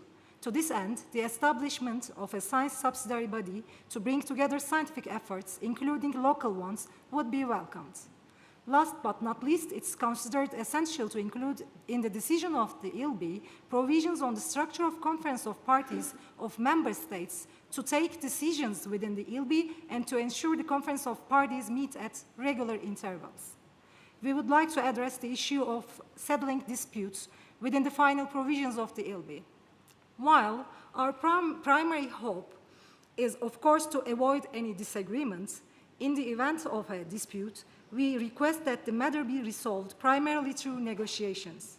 Additionally, concerning institutional arrangements, incorporating provisions for the establishment of new subsidiary bodies or determination of the duty of existing ones within the final provisions will enhance functionality.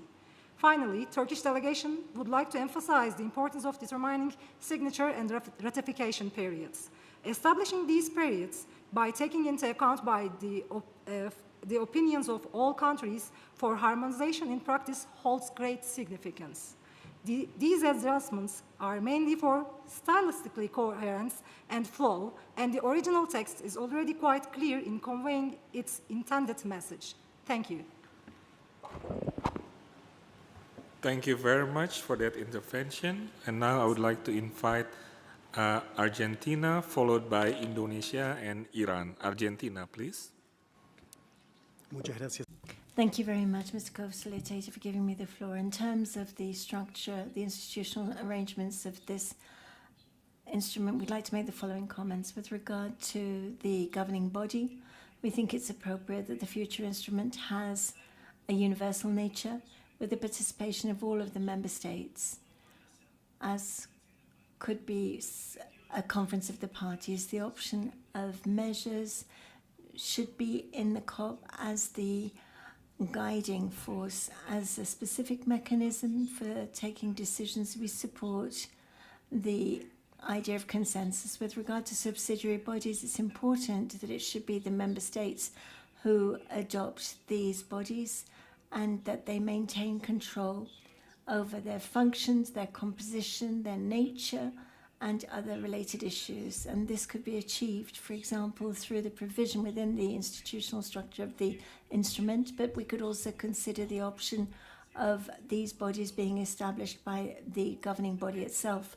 With regard to the final provisions in terms of solutions of any disputes, it's necessary to have a mechanism that is an international negotiating body and not to postpone any results. The preferable way would be to return to negotiation or other peaceful ways of sorting out controversies, which could be done as under other environmental agreements. In terms of the any amendments to the instrument, it should be very clearly said what would be the process of amendments. For example, we could take as a basis Article 26 of the Minamata Convention with regard to the adoption of annexes.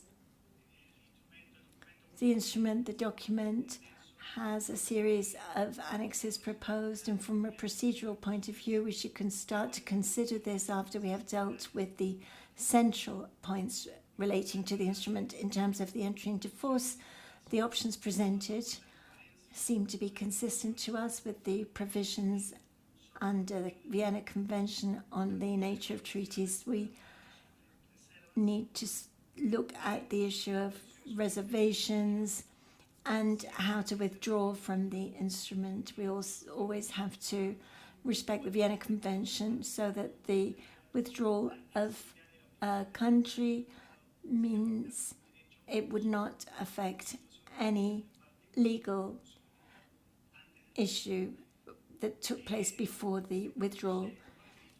We propose that this have non-parties covered as well. These provisions, Mr. Co-Facilitator, seem to us to be somewhat excessive. Non-parties do not have to comply with the treaty to which they're not party.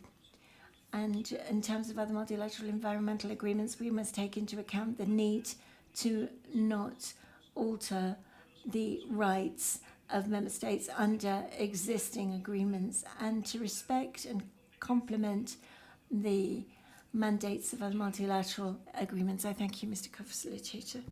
Thank you very much, Argentina. Now I would like to invite Indonesia to be followed by Iran and Switzerland. Indonesia, please. Thank you, Mr. Co-Facilitator. Regarding the institutional arrangements, we would like to propose a reference to the existing MEAS practices that have been proven effective, such as establishing a conference of parties and subsidiary bodies, adjusted with the necessary modifications specifically to address the specific issue in the treaty. We support the establishment of the scientific subsidiary body to support the decision-making in this treaty, while also taking into account other existing subsidiary bodies to avoid overlapping roles with the new subsidiary body. We would also like to emphasize the importance of the equal and meaningful participation from the representative of developing and developed countries in these subsidiary bodies. Indonesia is the view that we should put more focus on the monitoring and evaluation mechanism to ensure the full implementation of the instrument. The monitoring mechanism should also have a specific targets for a particular period of time, since a voluntary reporting mechanisms might jeopardize the achievement of the agreement. Regarding the compliance mechanisms, we underline the importance of the collaboration efforts to address the root cause of the non-compliant issues before imposing the consequences. Mr. Co-Facilitator, before I conclude, I would like to raise our concern regarding the definition that we have not addressed in our first intervention. In this regard, we urge parties to use a consensus and agreed language in formulating the definitions and take the consideration from many agreed union resolution and other negotiated and agreed MEAS decisions to ensure a smooth and effective discussion on the definition. I thank you, Mr. Co-Facilitator. Thank you very much, Indonesia. Before I give the floor to Iran, I would like to inform that in my list, I have Iran to be followed by Switzerland, Australia, Norway, Japan, and China, and Iraq and Ethiopia. I think the list is Cuba and Togo. Okay. The list is developing, but now I would like to give the floor to Iran, followed by Switzerland. Please, Iran. Thank you very much, Mr. Co-Facilitator. Good afternoon. On the institutional arrangement, the same as many other speakers, we believe that the future instruments need to have its own supreme body and also the governing body to make the decisions at the highest level. And in addition to it, the Secretariat is also something mandatory and is required to do all the necessary jobs. In addition to this, we think that having an implementation body as a subsidiary body which a broad participation of all member countries is necessary. Of course, making a decision on participation of other stakeholders would be something which the governing body could make its decision when it establishes its first meeting. Certainly having a financial mechanism is of crucial importance, and it should establish this mechanism to provide adequate and predictable financial support to the developing nations, and also on capacity building, which is also very necessary. We believe that establishment of a committee focusing on this area would be required. Transfer of technology is the other aspect which the governing body should focus on, and we also need a specific body to regulate and monitor the activities and also the progress in this respect.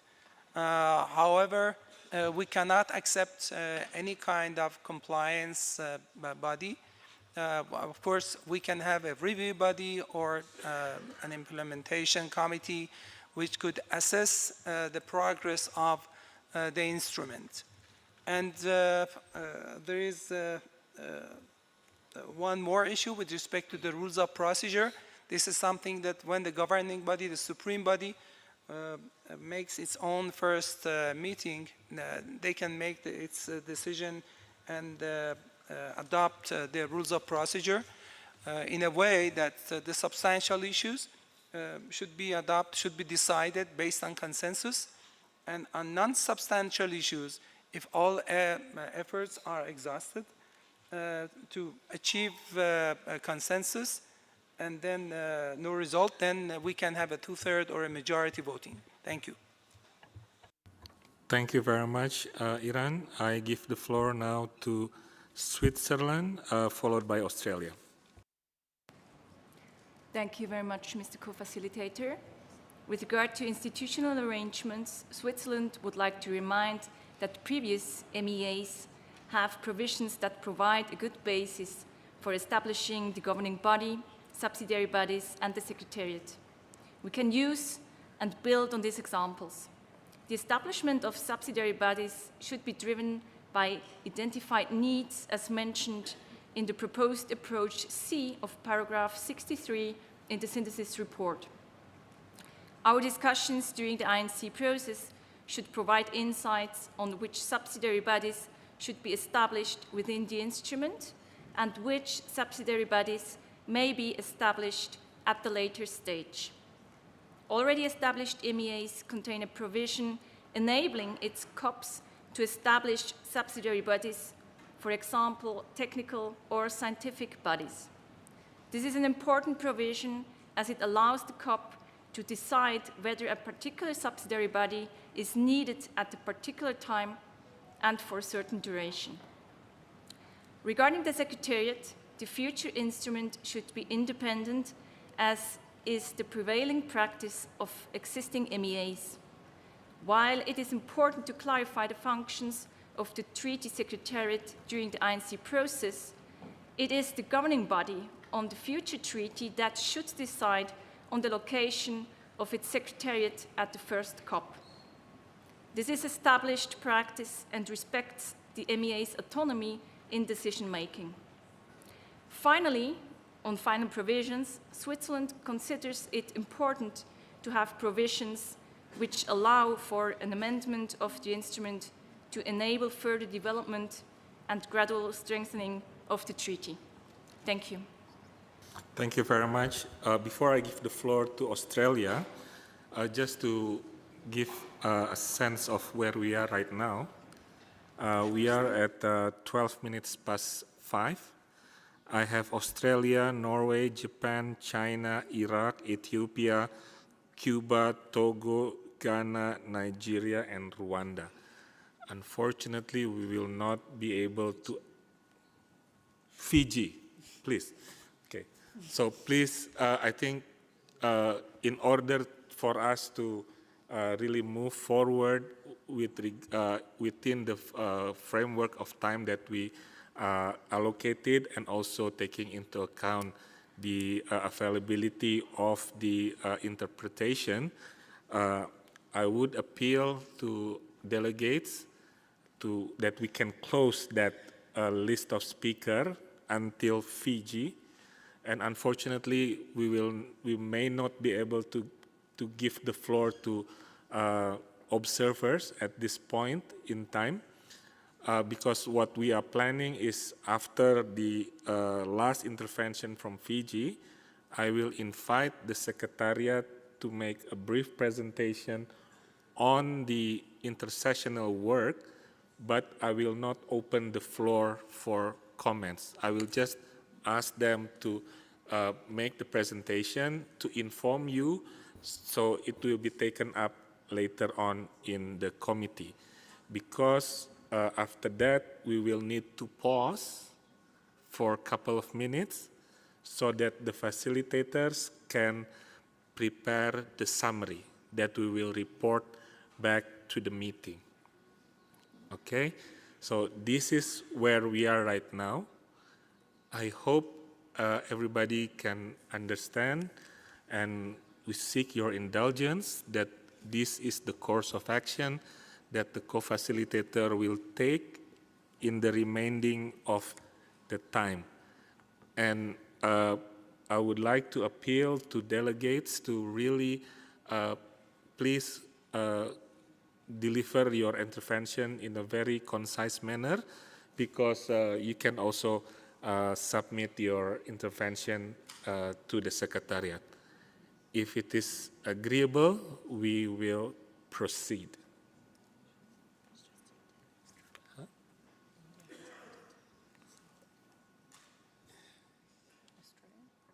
Wait, hold on.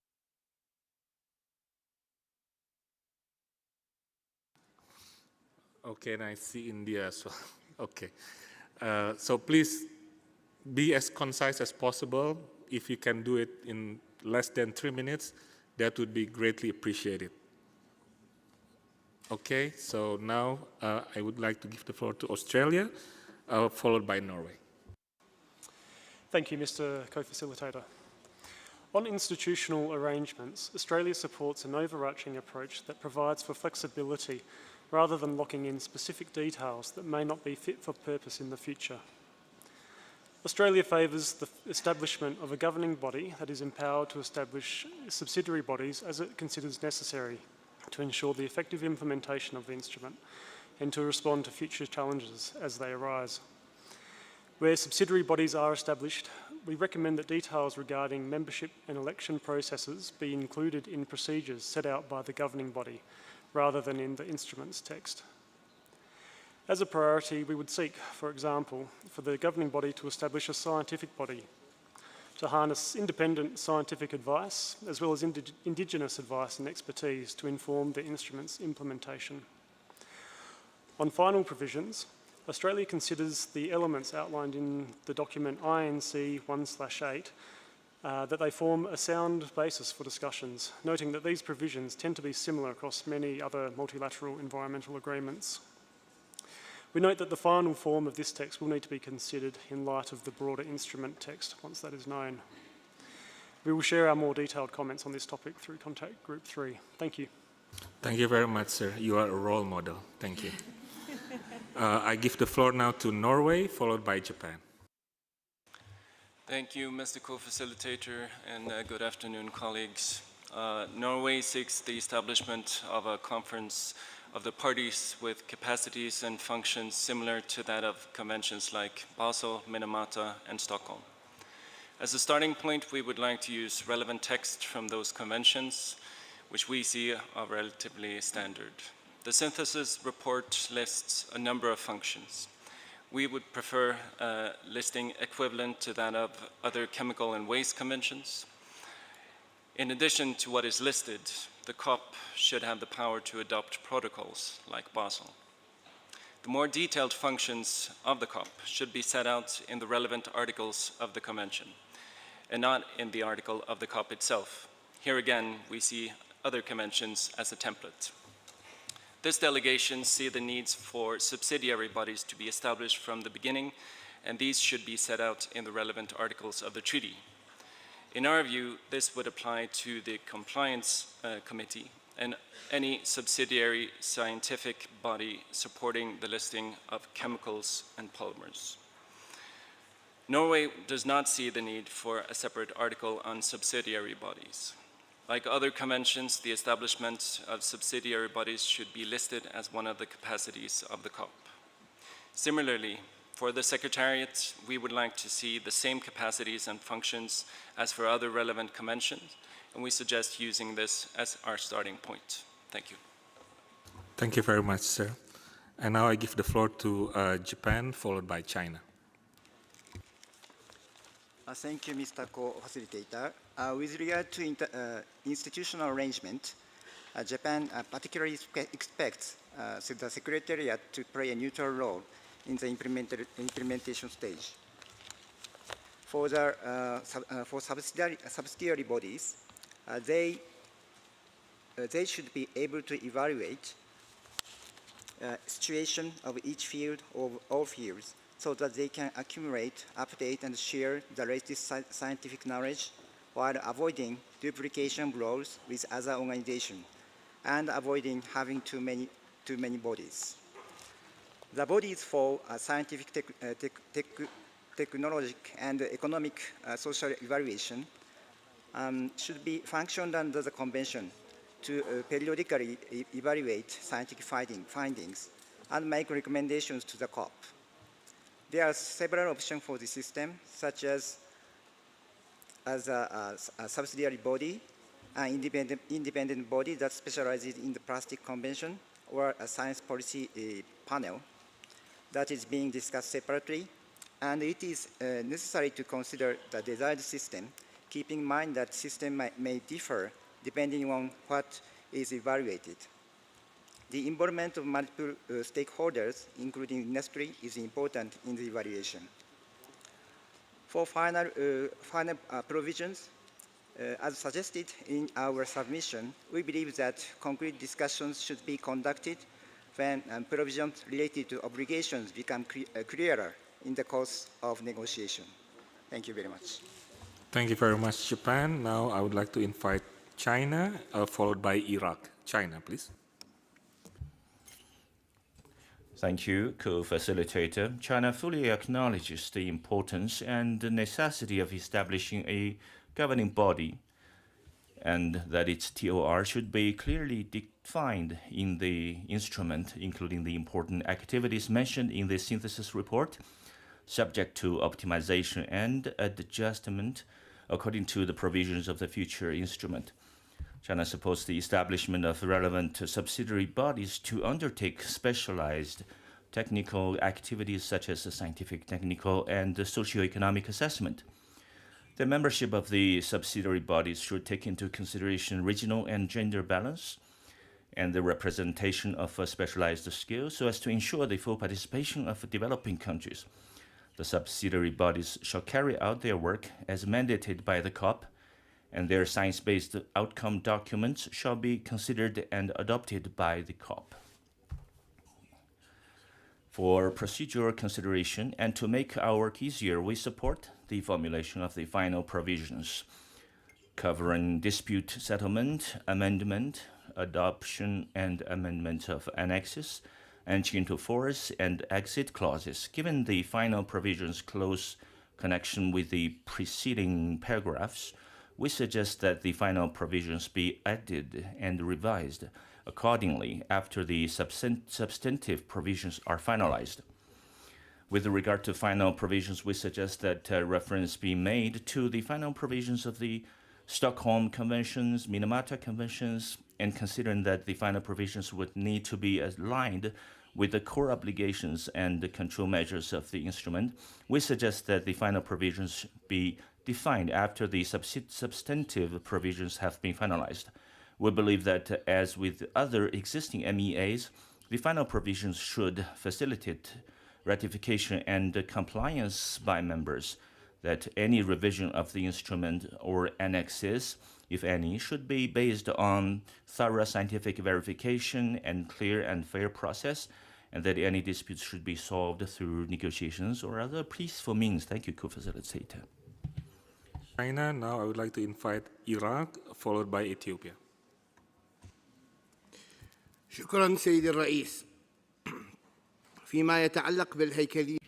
As far as the structure of the instrument is concerned, my delegation supports the statement made by Jordan in terms of the need for science to carry out the activities under this agreement, taking into account any technical or scientific problems that go along with the agreement or the convention in a continuous manner. We should therefore follow closely the procedures under other conventions and follow the lessons that have been learnt from them.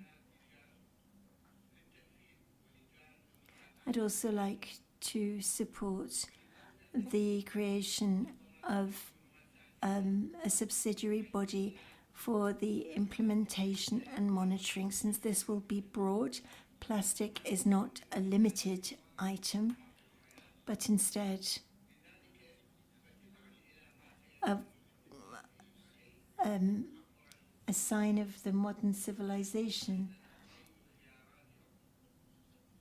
This will show us the alternatives which are priority and a convention with addenda and annexes which are able to evolve for a convention with added protocols, for example, or a mixture, a hybrid between the two.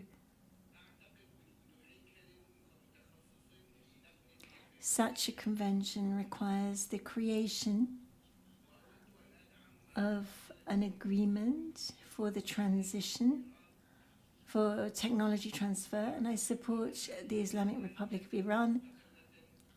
We believe that a financial independent mechanism is indispensable to carry out the objectives of this agreement. I thank you so much, Mr. Co-Facilitator. Thank you very much, Iraq. Now I would like to invite Ethiopia, followed by Cuba. Ethiopia, please. Thank you very much, co-facilitator. We begin with the institutional arrangement.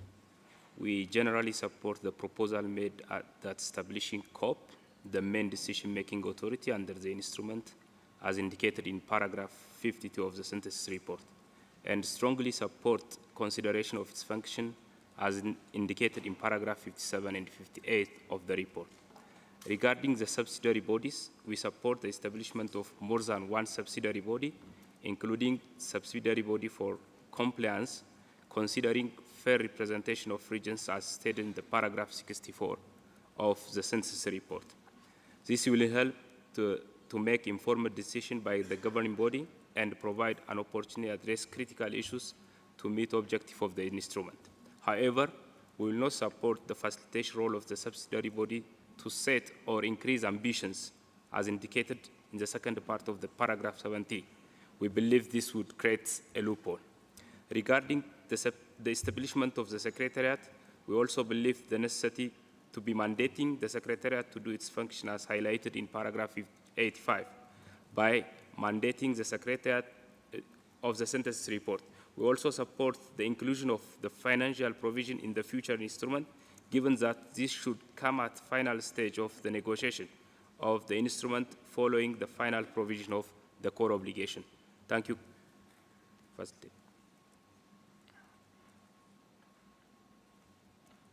Thank you very much for that intervention. Now I would like to invite Cuba, followed by Togo. Cuba, please. Gracias. Thank you very much, Mr. Co-Facilitator. With regard to the institutional arrangements, the Cuban delegation would like to follow the comments made by Samoa on behalf of a group of countries and the comments made by the delegate from Brazil with regard to the idea of having a governing body and a new financial mechanism for this instrument. We support and consider of great importance the creation of subsidiary bodies, in that case relating to evaluation of scientific, technical and socio-economic matters in line with other multilateral environmental agreements, arrangements, and monitoring for technology, which is so important. Thank you so much. Thank you very much, Madam, for the intervention. Now I would like to invite Togo, followed by Ghana. Thank you. Togo. Thank you very much, Mr. Co-Facilitator. As it's the first time that my delegation is taking the floor, please allow me to congratulate you for the work done thus far, and we would like also to thank the Republic of Kenya for their warm welcome since our very arrival. As we speak about the paragraph relating to the implementary bodies, we believe it's important to have the implementation of an efficient financial mechanism which will allow us to mobilize sufficient resources for the smooth working of the agreement and efficient management relating to plastics throughout its whole life cycle. Togo believes that the same relates to the need to have monitoring and evaluation bodies and a follow-up mechanism to periodically examine the progress that's been jointly accomplished in the achievement of the objectives under the agreement, without forgetting the need for a scientific body for research of better alternatives to plastics. When we speak about the importance of mobilizing the stakeholders, Togo believes that the way in which the agreement should be must involve multi-party dialogue with the participation of all of the parties to create a lever for synergy of actions throughout the life cycle of plastics. As far as reservations or withdrawals are concerned, we would like to urge prudence on these measures, that they be taken carefully to make sure that we avoid making this agreement fragile before it's even underway. We believe that solidarity is indispensable at this point in time. Thank you so much, Mr. Co-Facilitator. Thank you very much. And now I would like to invite Ghana, followed by Nigeria. Ghana, please. Thank you, Mr. Co-Facilitator.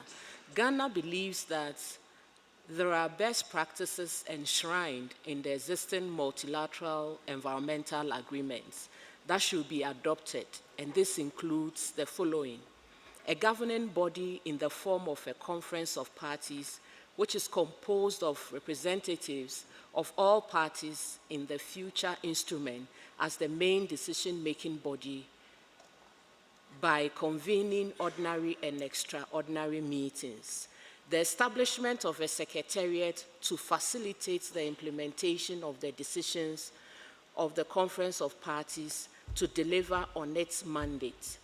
Establishment of relevant subsidiary bodies which are composed of parties to handle specific issues, including technical, scientific, and socio-economic matters under the mandate of the COP. Establishment of a compliance and implementation committee to promote implementation of and review compliance with all obligations and provisions of the instrument. Financial mechanism to provide accessible, adequate, predictable, and sustainable financing to ensure effective implementation of the instrument. I thank you. Thank you very much, Madam, for that intervention. Now I would like to invite Nigeria, followed by Rwanda.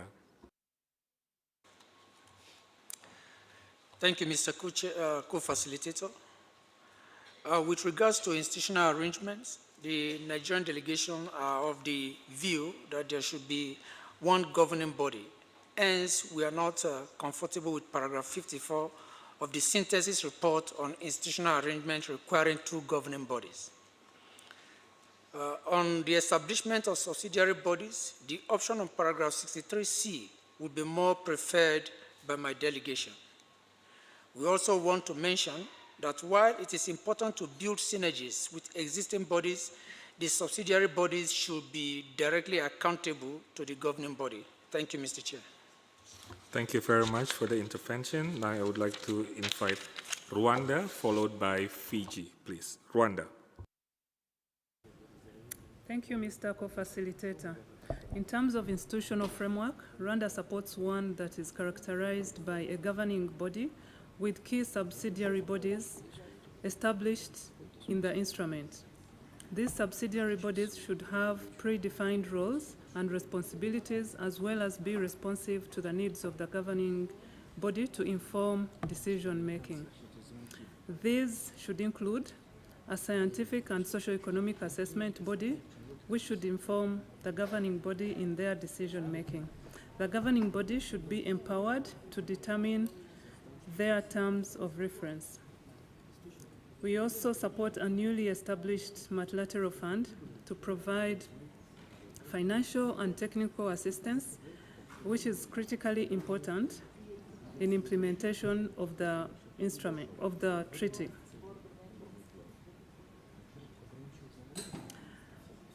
This fund should be developed with a purpose of enhancing capacity to promote implementation and compliance.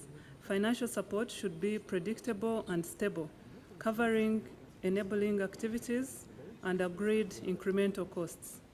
We also support an implementation and compliance committee, which could be considered to assist parties with meeting their obligations, and it's in our view that promoting compliance should be facilitative rather than punitive. In addition, the governing body should further be empowered to establish other subsidiary bodies as needed. For example, to undertake dedicated programs of work to develop comprehensive global strategies for specific sectors. I thank you. Thank you for the intervention. Now I would like to invite Fiji, followed by India. Fiji, please. Thank you, Co-Facilitator. In addition to the comments being provided by Samo on behalf of IOSIS, Fiji also would like to provide some comments in support in terms of our national capacities. We fully support the creation of a governing body and also the establishment of subsidiary bodies, more than one, that is mandated to look at the science and technology and other aspects, and also the economic issues that are related to the issue of plastic pollution. However, we are mindful of experiences of existing bodies, and and we would like to ensure a couple of points. One, the issue of representation. We agree with Indonesia that a clear demarcation of representation is really needed, not only between developed country parties and developing, but also the vulnerable groups like the small island developing states. We will need appropriate representations in that. The second is in regards to paragraph 56, the rules of procedures. We believe that we need to carefully relook at the rules of procedures as couched in here. I believe that there's more into that two sentences in here so that we can see that it operates in a very transparent and inclusive manner, particularly in terms of decision making.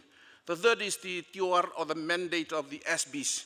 I believe that this should be linked back to the main committee so that they are driven by the priorities of the member states, by our priorities. And I agree with China that TOR has to be clearly defined. The fourth point, or the last point, Chair, is in regards to the settlement of disputes.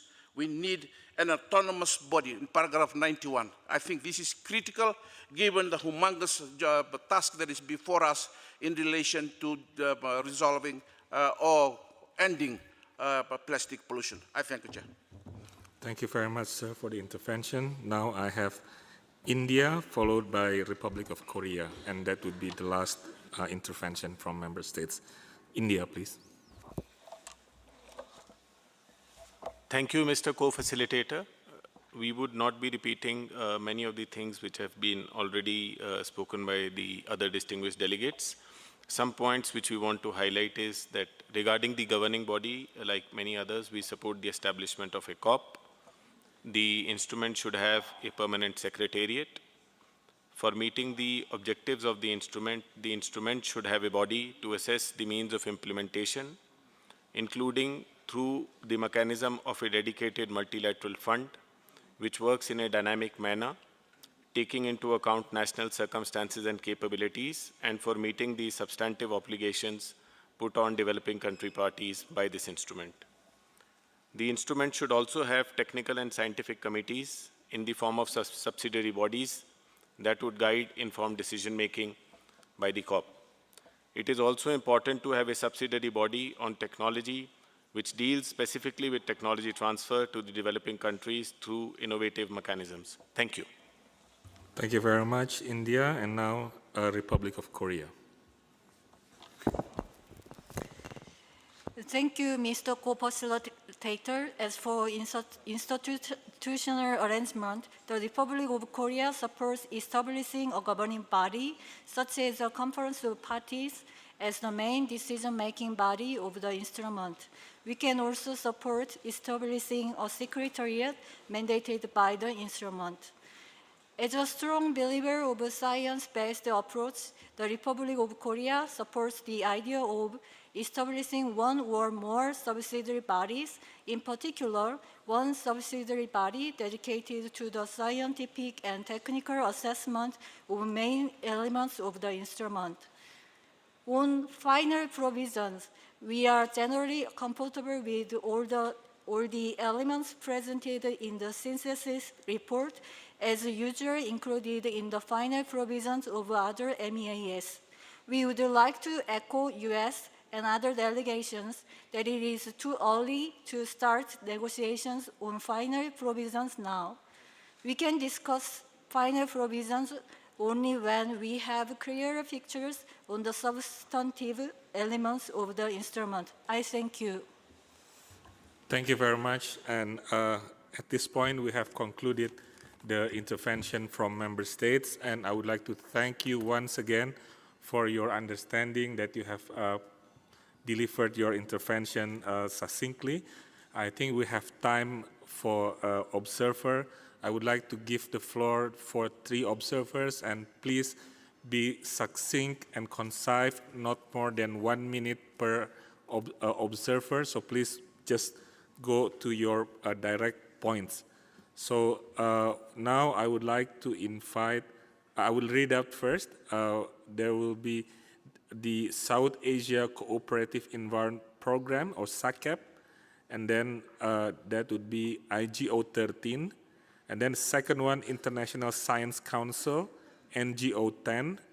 And then the third one, Association Institute of Total Environment, NGO-58. Please be very succinct, 1 minute each. And now I invite IGO-13, Saket.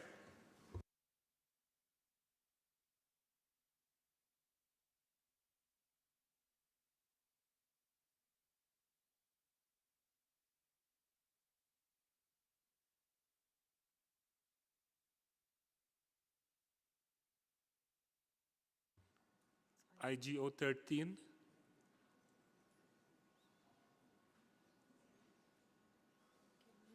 No, if not, I go to the next one, International Science. They need to press one.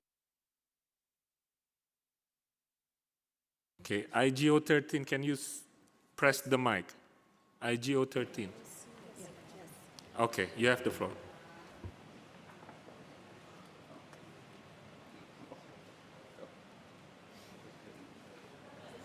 Okay, no? Okay, we continue. Okay, so NGO-10, International Science Council, you have the floor. Press the button, please. Okay, NGO-10. Good evening. We represent a group of independent scientists mobilized by the International Science Council, the Scientist Coalition for an Effective Plastics Treaty, Global Council for Science and the Environment, lead authors of the report of the Minderoo-Monaco Commission on Plastic and Human Health, the Endocrine Society, Food Packaging Forum, Benny F. Ocean Science Laboratory at UCSB and Monterey Bay Aquarium. We have a long statement. I'm going to skip most of it to get to your request, Mr. Chair. We want to raise the attention to a concern we have, which is that the lack of a clear and formal platform for independent scientists to contribute their knowledge and expertise to members in the INC process. The scientific community represented requests that the delegates work with the INC Secretariat to define participation of independent science clearly in the INC process, including the intersessional period. Skipping to our final messages, we call on the Bureau and the Secretariat to facilitate formal modalities for scientific input into the INC process, including intersessional work, guided by the principles of effective science policy interfaces. The modalities that are established for scientific input should enable the best available and independent scientific information to inform the process in an agile and timely manner. We urge member states to work with Bureau members to ensure that independent scientists is brought more strongly into the INC process, including intersessional work, by number one, mandating the INC Secretariat to establish a formal platform for engagement between member states, scientists, and other knowledge holders in the INC process. We recommend that this formal platform facilitate a two-way dialogue between delegates, scientists, and other knowledge holders, supporting the joint framing of policy questions and challenges and identification of areas in which scientific and knowledge holder input is needed. We also ask that you require intersessional technical work to begin on critical assessment and monitoring criteria. We ask that you define modalities for independent and interdisciplinary scientific and other knowledge holder input. And then finally, including independent scientific expertise and representation of indigenous and traditional owner groups on their delegations and providing funding for the participation of those lacking resources. We stand ready to assist and discuss these matters with you. Thank you. Thank you, Madam, for your understanding. And then the last one is NGO 58, Association Institute of Total Environment, or INTEF. You have the floor. Okay. Thank you very much, co-facilitator. Association Institute of Total Environment, INTEF, has a mission to try to phase out toxic chemicals from the environment through advocacy and through ground experiences within community based on approaches and action. Then, INTEF welcomes UNEA Resolution 514 and UNEP to have organized INC 1, 2, and 3. And my organization would like to call upon member states, and precisely those from sub-Saharan African countries, to work hardly for the protection of jobs and opportunity generated by the use of plastics in the retailing and informal sectors in this part of the world. any legally binding instrument or voluntary acts that do not provide an affordable alternative of plastics for this sector, and precisely affordable single-use plastic will kill thousands of jobs and opportunity in the retailing and informal sector of this country, and then is going to deepen the suffering of poor communities and population in subdeveloped countries. In addition, no affordable alternative plastics, especially the use of the alternative to single-use plastic, in some developing countries may create another form of corruption and violation of human rights, as is already observed on the ground.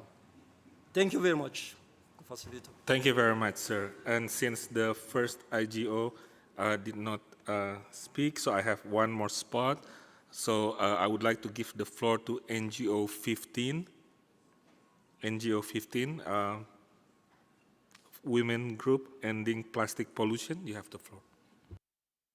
Thank you. My name is Valentina. I work at Siena, member of Break From Plastic, and I'm speaking on behalf of the Women's Working Group on Ending Plastic Pollution. Ending plastics pollution should be key for the treaty looking for sustainable consumption and production reduction, avoiding the replacement of plastics for other materials harmful for the environment and human health. For this regard, we would like to highlight some key final provisions for an effective treaty to include a life cycle approach focused on upstream solutions that prevents first-hand waste generation and plastic pollution. This means prioritizing production and consumption reduction, as well as reusable alternatives coupled with deposit refund schemes and extended producer's responsibility. The commitments taken for this treaty should be legally binding, and thus we call for delegates to advocate on national implementation plans to ensure countries adhering to provisions of the treaty, fostering accountability and compliance. We highlight the importance of innovation and research, jointly with international cooperation that will bring opportunities for knowledge sharing and development of new technologies and real sustainable alternatives, both to prevent plastic pollution and strengthen waste management. The treaty should establish a robust system for transparent monitoring and reporting systems, as well as mechanisms for financial support, particularly for developing nations, to enhance their ability to implement and comply with the treaty. Public awareness campaigns and educational programs are crucial. And finally, this treaty should involve NGOs and the academy, indigenous communities, among other relevant groups and stakeholders in the implementation and monitoring process to leverage the diverse expertise and resource for treaty with a long-lasting effective outcomes based on social justice and a just transition. Thank you. Thank you very much. Distinguished delegates, thank you for all your interventions, which will be very useful to inform our discussion at the third session. We will be reflecting this discussion, like our earlier ones, in our verbal summary under agenda item 4 later today and in our written summary. This concludes our consideration on agenda item 2. Now I will hand over to my co-facilitator to lead the deliberation under the next agenda item on intersessional work. Please. Thank you very much, my dear co-facilitator. So, colleagues, we are now getting to item 3, intersessional work, but we are also mindful of the time and the fact that it's now 10 to 6. So we would like, as my co-facilitator was mentioning earlier, to allow the Secretariat to make a quick presentation on intersessional work. In terms of, explaining a bit, what it means, how it can be done, etc.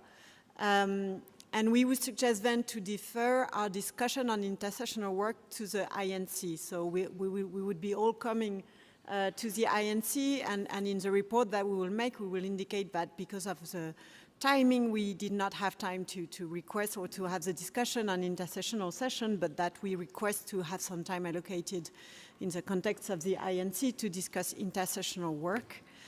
So that's the first point that we want to raise. The second thing is that because it's almost 6 and we will need just a bit of time to finalize the report, I would like to seek your indulgence that we present our report in English without translation, as translation will leave us at 6 p.m. And so I just want to clarify this point, as we still have interpretation, and we would suggest to keep the 10 minutes that we have to get the presentation on the intersessional work.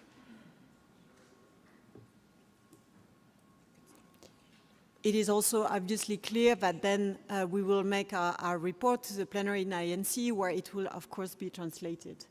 But for today, it would only be in English. I see Brazil.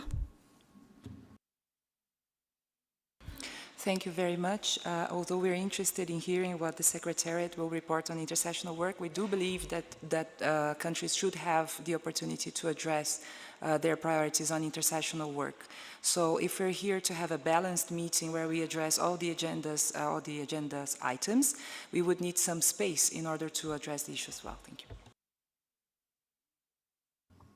Thank you very much, Brazil. I hear your point. The question is also, once again, the question of interpretation. If delegates would be willing to have a first round of discussion in English only, that would be fine for us co-facilitator. We are ready to give us a couple of hours more to go through it. But I just want to seek the group position on this point. Or to see, just voice any objection you might have, and if they're not, then we can indeed continue and discuss intersessional. I don't see any objection, so we are going to continue. I think we have interpretation until 6, and then from 6 we will go English only, so that helps us to go through the full agenda item for the preparatory meeting, and then we will present our report. All right, I see no objection. So, going back to the item 3 on intersessional work, as you recall, it was agreed at INC-2 that submission would be invited on potential intersessional work. A template was made available to facilitate the presentation of these submissions, which have been made available on the website. As with our previous item, we would like to emphasize that the discussion we hold here today are not intended to prejudge what the committee may decide with respect to possible intersessional work. This question is expected to be discussed further next week in conjunction with the relevant substantive aspect that the proposed intersessional work would support. Today, the objective is to hear your initial views on how intersessional work might be approached, including the possible contents and modalities of such work, and explore any possible areas of convergence on potential intersessional work for the 4th and 5th session. And so before we open the floor on this item, I would like to invite the Secretariat to present some general indication regarding the potential timing and modalities for intersessional work in light of the overall time frame of our process. Brenda, I give you the floor. Thank you very much for the opportunity to present some general indications regarding the potential timing and modalities for any potential intersessional work that could be mandated by the INC in light of the overall time frame of our process. We have a series of slides that set out a number of considerations and questions in planning of potential intersessional work. This is not intended to in any way prejudge the decisions of the committee and is only a reflection of initial planning prepared to facilitate your discussions. Next slide has a series of 3 questions in considering potential intersessional work. What intersessional work would be prioritized? When is it needed? And how would this work be undertaken? I intend to walk through some background information related to these questions in this presentation. So next slide. In terms of the first question, what intersessional work would be prioritized? We just wish to highlight that the starting points for intersessional work topics do exist, and these include the list of intersessional work from INC-2 contact group discussions, included in the Annexes 1 and Annex 2 to the INC-2 meeting report, as well as the submissions we received following INC-2 on template Part B. And these are all available on the INC website, and we have submissions from 47 members, 3 groups of states, and 106 submissions from observers. Furthermore, with the zero draft under consideration at INC-3, technical work could be focused on identified areas on possible annexes or other text from the zero draft. In decision-making, there is a need also to be realistic about our timeline and take into account time constraints and capacity of the Secretariat. So that leads us to our next slide on when would the work of information be needed. So this diagram sets out a possible time frame ahead of us. It is a provisional timeline only. You will see INC-4 and INC-5 are scheduled in 2024. A diplomatic conference to adopt the convention is scheduled in 2025, and a first session of the governing body meeting is also indicated upon entry into force. In terms of this timeline, it's important to be aware, first, that intersessional work could be completed for INC-4 and or INC-5 in 2024 to facilitate text in conclusion of the treaty. So work may take place between INC-3 and INC-4 and onwards to INC-5. There could also be stock taking at INC-4. Other decisions or guidance may only be required at the first session of the governing body or subsequent sessions of the governing body.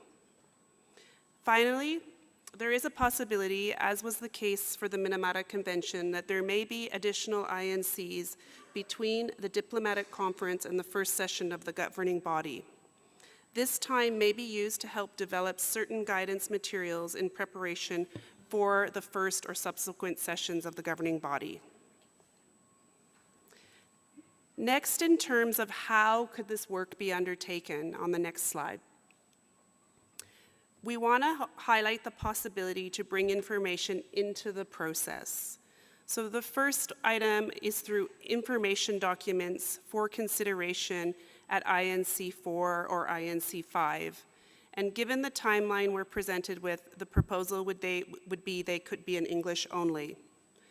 Non-papers could also be brought forward by groups of members for consideration, either at regional meetings and or at INC-4. Again, we would probably expect those in English only.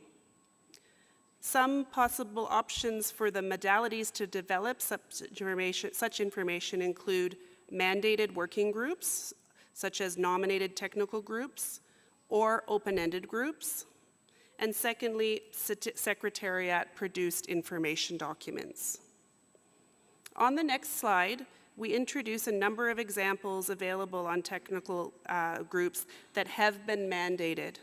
These are examples only, but we just wanted to share them that you may wish to reference them in your planning. So this might include the CBD, the Convention on Biological Diversity Multidisciplinary Ad Hoc Technical Expert Group on Synthetic Biology, which was comprised of 45 experts, 30 nominated by parties and 15 by observers, established for the period to COP16. There's the UNFCCC Transitional Committee, again with its method of being comprised. And then there's also past practice from the Minamata Convention, where there was a mandated meeting of experts on financial resources and technical and implementation assistance before INC-3, attended by experts with a different formulation per region. Under Minamata, there was also an informal consultation process on products and processes in the absence of an agreement to carry out intersessional work in this area. So some countries did join together and undertook some informal work that was brought forward to the INC process. So finally, the next table, we do present some options for your consideration or in your discussions. There are 3 options written here. There could be some consideration of expert working groups. These would be nominated experts that could work together to advance on specific technical topics with focused mandate. They could operate in English only. Some considerations include that the experts could be nominated per the region through the INC Bureau. Possible considerations for the experts to be nominated could be based on their expertise on certain aspects of balance and different sectors. They could meet once face-to-face. This could be maybe back-to-back with the INC-4. This also could be online, or it could be a combination of such methods. The second option presented is open-ended online working groups, where one nominated expert per member could be nominated to advance on a specific mandate, and these would also be proposed to be taking place in English only. Some consideration is that there are no costs because these are covered by the current staffing complement of the INC Secretariat. These could run between January and September 2024, and they may be helpful in facilitating the sharing of views or information amongst experts. Finally, we note there is planning for regional meetings in 2024, and these could be used to facilitate the sharing of information from expert working groups to build understanding and to endorse outcome documents by the regional groups. So these are already planned. They would have minimal additional cost, presumably, and we have some planning in place for planning these regional meetings before INC-4 and INC-5. So in closing, thank you for the opportunity to present some general indications regarding the potential timing and modalities for the intersessional work in light of the overall timeframe in the process. And in this final slide, we just close out again with the key questions from before. We elaborated them a little bit further, but just reminding folks, what are the priority topics? What is the expected output of intersessional work? When would it need to be delivered? And depending on the nature of the work to be undertaken, how would the work be undertaken? What modalities would be appropriate? And who should participate? So this concludes our presentation, and we will make this material available on the preparatory page of our website for your future reference. Thank you very much. Thank you very much to the Secretariat. I'm happy to confirm that the interpreters have told us that they can run until 6:15. Donc je vous remercie beaucoup pour votre flexibilité. Thank you very much for your flexibility. To open the floor for the intervention, we will follow the same sequence as previously. So first, we will open the floor for intervention on behalf of a group of members, and then we will open the floor for national intervention.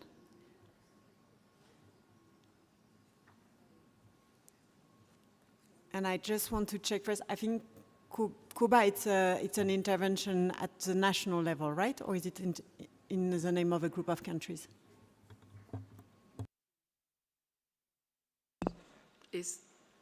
Okay, no, it's not como grupo. It's not as a group, but we would like to have some clarifications on what was just explained to us by the Secretariat. Follow-up question. Yes, so please go ahead. Okay. We would like to understand if this information could be given to us, or is it written somewhere? We've not seen it before. For us, it's important to be able to hear such broad information as to how we can formalize this intersessional work, but we need to have some time in order to process it, study it, and to have a position on it. Therefore, we don't feel at the moment that we are able to discuss it at the moment on these modalities for the intersessional work. We would be able to have an exchange on the issues that could be subjects of this kind of work in a very preliminary manner, because what we think is that we should be able to have a look at what's going to take place during next week, and have more clarity on what this work will be and the issues for the intersessional work. But in terms of the modalities, we don't feel as if we've had enough information to enter into a debate at the moment. Thank you so much, Cuba. presentation from the Secretariat will be posted on the website, so it will be for delegation to reflect on it. I think the idea from the Secretariat, and it was a request from the Bureau, was really just to provide that information to the INC so that you have time to reflect on it. I don't think we expect member states to react right away on what has been suggested. It was just to kind of put on the table all the different possibilities. But right now, I think indeed what we expect is intervention from member states that they came prepared with, for that discussion. All right. I see proposal of intervention from Costa Rica, Brazil, and Congo. I just want to clarify first that it's, or if the EU would indulge, I think we can go in the list of order if that's okay. Would that be okay for the EU? Okay. So I will give the floor first to Costa Rica, followed by Brazil. Costa Rica, tiene la palabra. Thank you, facilitator. As the primary outcome of this negotiation round, we would like to move forward, agreeing on the mandate to the chair to develop the first draft of the instrument in the upcoming intersessional period. Moreover, a formal intersessional process is required to discuss further the means of implementation, the technical aspects related to clear criteria for chemicals, polymers, and plastic products. However, we urge delegations to agree on the scope, the principles, and definitions during this INC-3. Thank you very much. I thank the representative of Costa Rica. I give the floor to Brazil, followed by Congo. Brazil, you have the floor. Thank you very much. I'd like to support what was mentioned by Cuba. We understand that the Secretariat is doing all they can and when they can to provide information to us, but of course when we receive information in advance, it helps a lot the preparation of delegations. I'd also like to support what was just said by the delegation of Costa Rica, that we need formal intersessional work on means of implementation. We believe we're here to build a strong, ambitious agreement to end plastic pollution.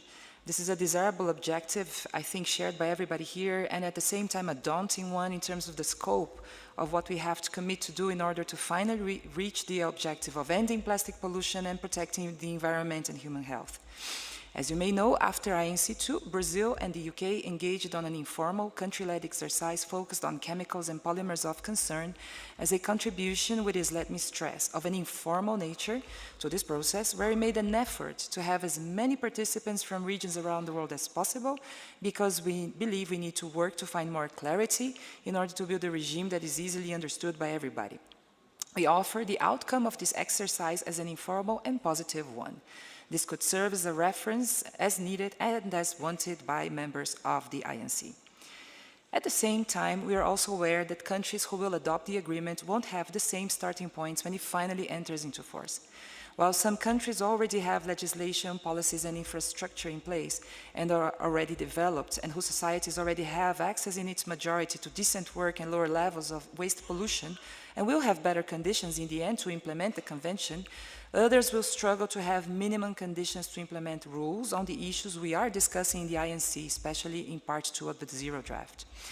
They don't have a waste management infrastructure in place that effectively avoids plastics to be leaked to the environment, and even when policies are in place, they don't produce the desired effects. In larger developing countries, the sheer size of the territory imposes difficulties when it comes to collection and sustainable management of waste. There are places where minimum waste and sewage treatment cannot be assured because local authorities have insufficient income in terms of the tax collection because local economic activities don't generate sufficient income. This is particularly true in the poorer macro regions of these countries. There's no income, there's no resources, and if there are no resources, you cannot invest in waste management systems in the way that you would like to do. In this very unequal context, in order to implement an agreement that, being ambitious, will operate changes of an economy-wide scope, it is imperative that developing countries be assisted in so many ways if we're to really end plastic pollution. Financial resources will have to be provided in order for these countries to establish policies based on the agreement and effectively put in place activities in order to implement it.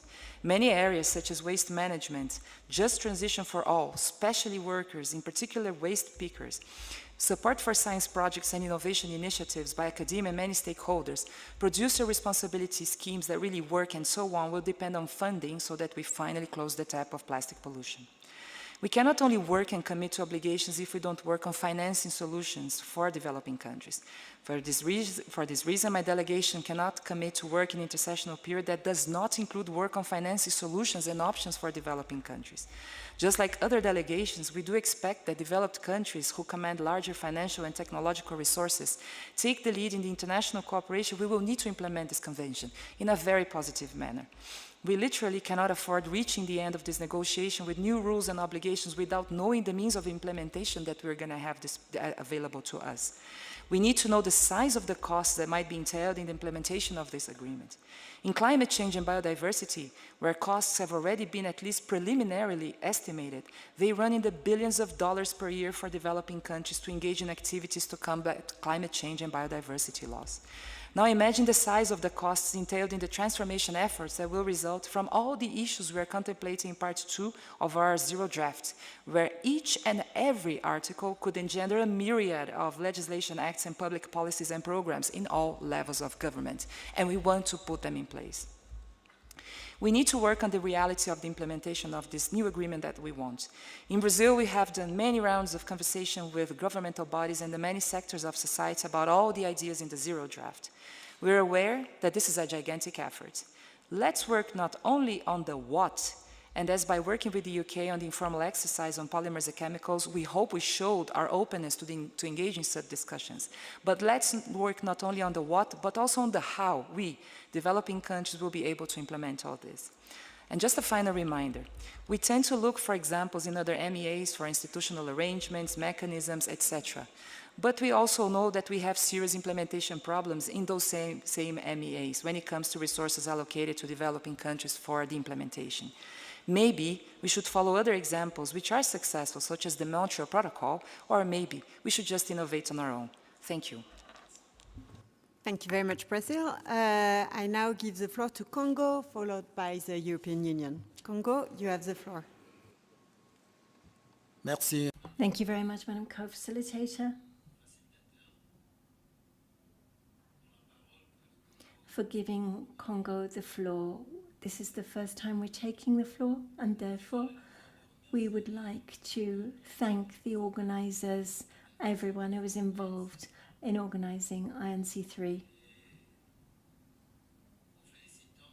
and to congratulate you, along with your co-facilitator, for being appointed to lead the work of this preparatory session as co-facilitators, and you have been leading the work as is appropriate. I was to intervene in the context of procedure and to support my colleague from Cuba to state that on this point, the presentation has only just been made. It was difficult, it is difficult for Congo to intervene on this subject at this point. This work should come back later for a decision by the INC. The Secretariat will no doubt find an appropriate moment for that to be done. The intersessional work is, of course, very important, given as well the constraints in terms of organizing forums such as this one. It's been established since the beginning, when we began, that we have the right to have an intersessional meeting, and the presentation by the Secretariat, which we appreciate, means that we need to analyze it, to examine it as a document for the meeting, so that we can find the points which need to be discussed and perhaps would allow it to be improved or adopted as it is. Thank you so much. Thank you to the representative of Congo. 6:15, just to say thank you so much to our interpreters for helping us throughout the day. And we will continue the session in English only. And I now give the floor to the European Union, who will be followed by Jordan and Saudi Arabia. European Union, you have the floor. Thank you very much, Madam Co-Facilitator. The EU and its member states consider that intersessional work is essential to better define the technical aspects of the instrument. We emphasize the need for INC members to make the most of the time between INC meetings. As a general approach, the EU and its member states favor a limited amount of specific intersessional technical work, focusing on a few substantive and meaningful issues. We would like to prioritize the following areas of intersessional technical work to make progress in the negotiations towards a legally binding instrument to end plastic pollution. A, primary plastic polymers. B, polymers and other substances of concern. C, problematic and avoidable plastic products. D, design for circularity. E, substitutes and alternatives for plastic products. F, monitoring and reporting. G, resource mobilization. The EU and its member states are of the view that there is a need to set up a legal drafting group so that it can begin its work once a text on some provisions has been provisionally agreed. In order to limit the number of expert groups, EU member states will support the establishment of the following groups to develop their work between INC-3 and INC-4. Group 1 on item B, polymers and other substances of concern, and C, problematic and avoidable plastic products. And Group 2 on D, design for circularity, and Group 3 on item G, resource mobilization. In the period between INC-4 and INC-5, the following expert group could be established: a legal group to enable the drafting of the convention, and a monitoring and reporting expert group. If possible, groups would also be established after INC-4 on item A, primary plastic polymers, and E, plastic product substitutes and alternatives. Depending on the area of intersessional work, it could take the form of expert groups with an open or limited participation, webinars and workshops, and further studies and analyses. We support the participation and contribution of relevant stakeholders. The technical work to be carried out should focus on substantive issues of a technical nature and, as such, should not prejudge, but rather inform discussions on the content and structure of the instrument, which should be decided by the INC. The EU and its member states support the idea of establishing a specific but broad mandate for expert groups on intersessional work, avoiding a mandate that would turn into a debate on the negotiating text or that could prejudge the outcome of the negotiations. For that reason, we suggest leaving some flexibility to the co-facilitators. With regard to the size of an expert group, the EU and its member states consider that in order to move forward, and according to the usual practice, between 3 and 5 members per region would suffice, with equal participation from all regions, striving for gender balance, and also from the various stakeholders groups. Thank you very much. I thank the representative from the EU, and I give the floor to Jordan, who will be followed by Saudi Arabia and the UK. Jordan, you have the floor. Thank you, Co-Chair. I prepare my intervention in Arabic, but I will try to translate the concept in English. And sorry from the beginning that for my poor English language. First of all, I would like to thank the Secretariat for the presentation, which shows us the importance of the intersessional work, as well as we know this, but they show us the ways how we can do this. And I think the question was raised related to what and when and how. It's a very important question, and everybody from us need to have answer for this. it's good that to have today the first round of discussion, and we are not expecting to have the final solution or decision on this, but it is, let us say that it is the first round of discussion.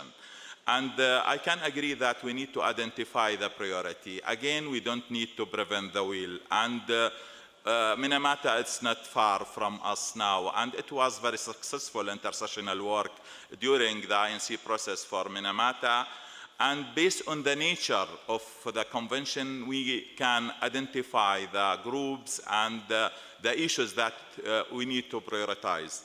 And I think I can agree with some of the issues that was identified from EU, where it's looked like comprehensive approach they prepared, but we need to consider this and to have more maybe clarification in different areas that was identified and how we can proceed to solve this issue. But having said that, from our perspective as Jordan, we can consider that priority for this convention, it is, of course, all the life cycle is important, but it's, we need to start with things that straightforward, not have any contradictory between different countries. I think I didn't hear any objection from any of the colleagues that we can start with chemicals added to the product, which is the hazardous chemicals, toxic chemicals that can be toxic to the plastic. And another things, it is related to the design of the products. Everybody is talking and promoting the circularity and circular economy, but we are, what's the tools that can lead us to this step? I think it is the eco-design. Eco-design tools, it can be a guidance or something like this, can facilitate our discussion during the INC 4 and 5. I will stop here, but I think the technical and financial also arrangement, it can be one of the issues that we can establish from INC 3 to INC 4. Of course, for the arrangement after INC 4, we will consider another topics. But for us, in this moment, we can prioritize these 3 topics. Thank you very much. Thank you so much, Jordan. I now give the floor to Saudi Arabia, who will be followed by the United Kingdom and then Samoa. Saudi Arabia, you have the floor. Okay, thank you, Madam Co-Facilitator. I will be short as we are aware of the time. Saudi Arabia sees the intersessional as an important element and is an integral part of this part of the process. As for the topics that could be identified, we are in the view that the upcoming discussion in INC-3 will allow us for this clarity. Therefore, we suggest these questions to be raised by the end of the week on 17th, for example.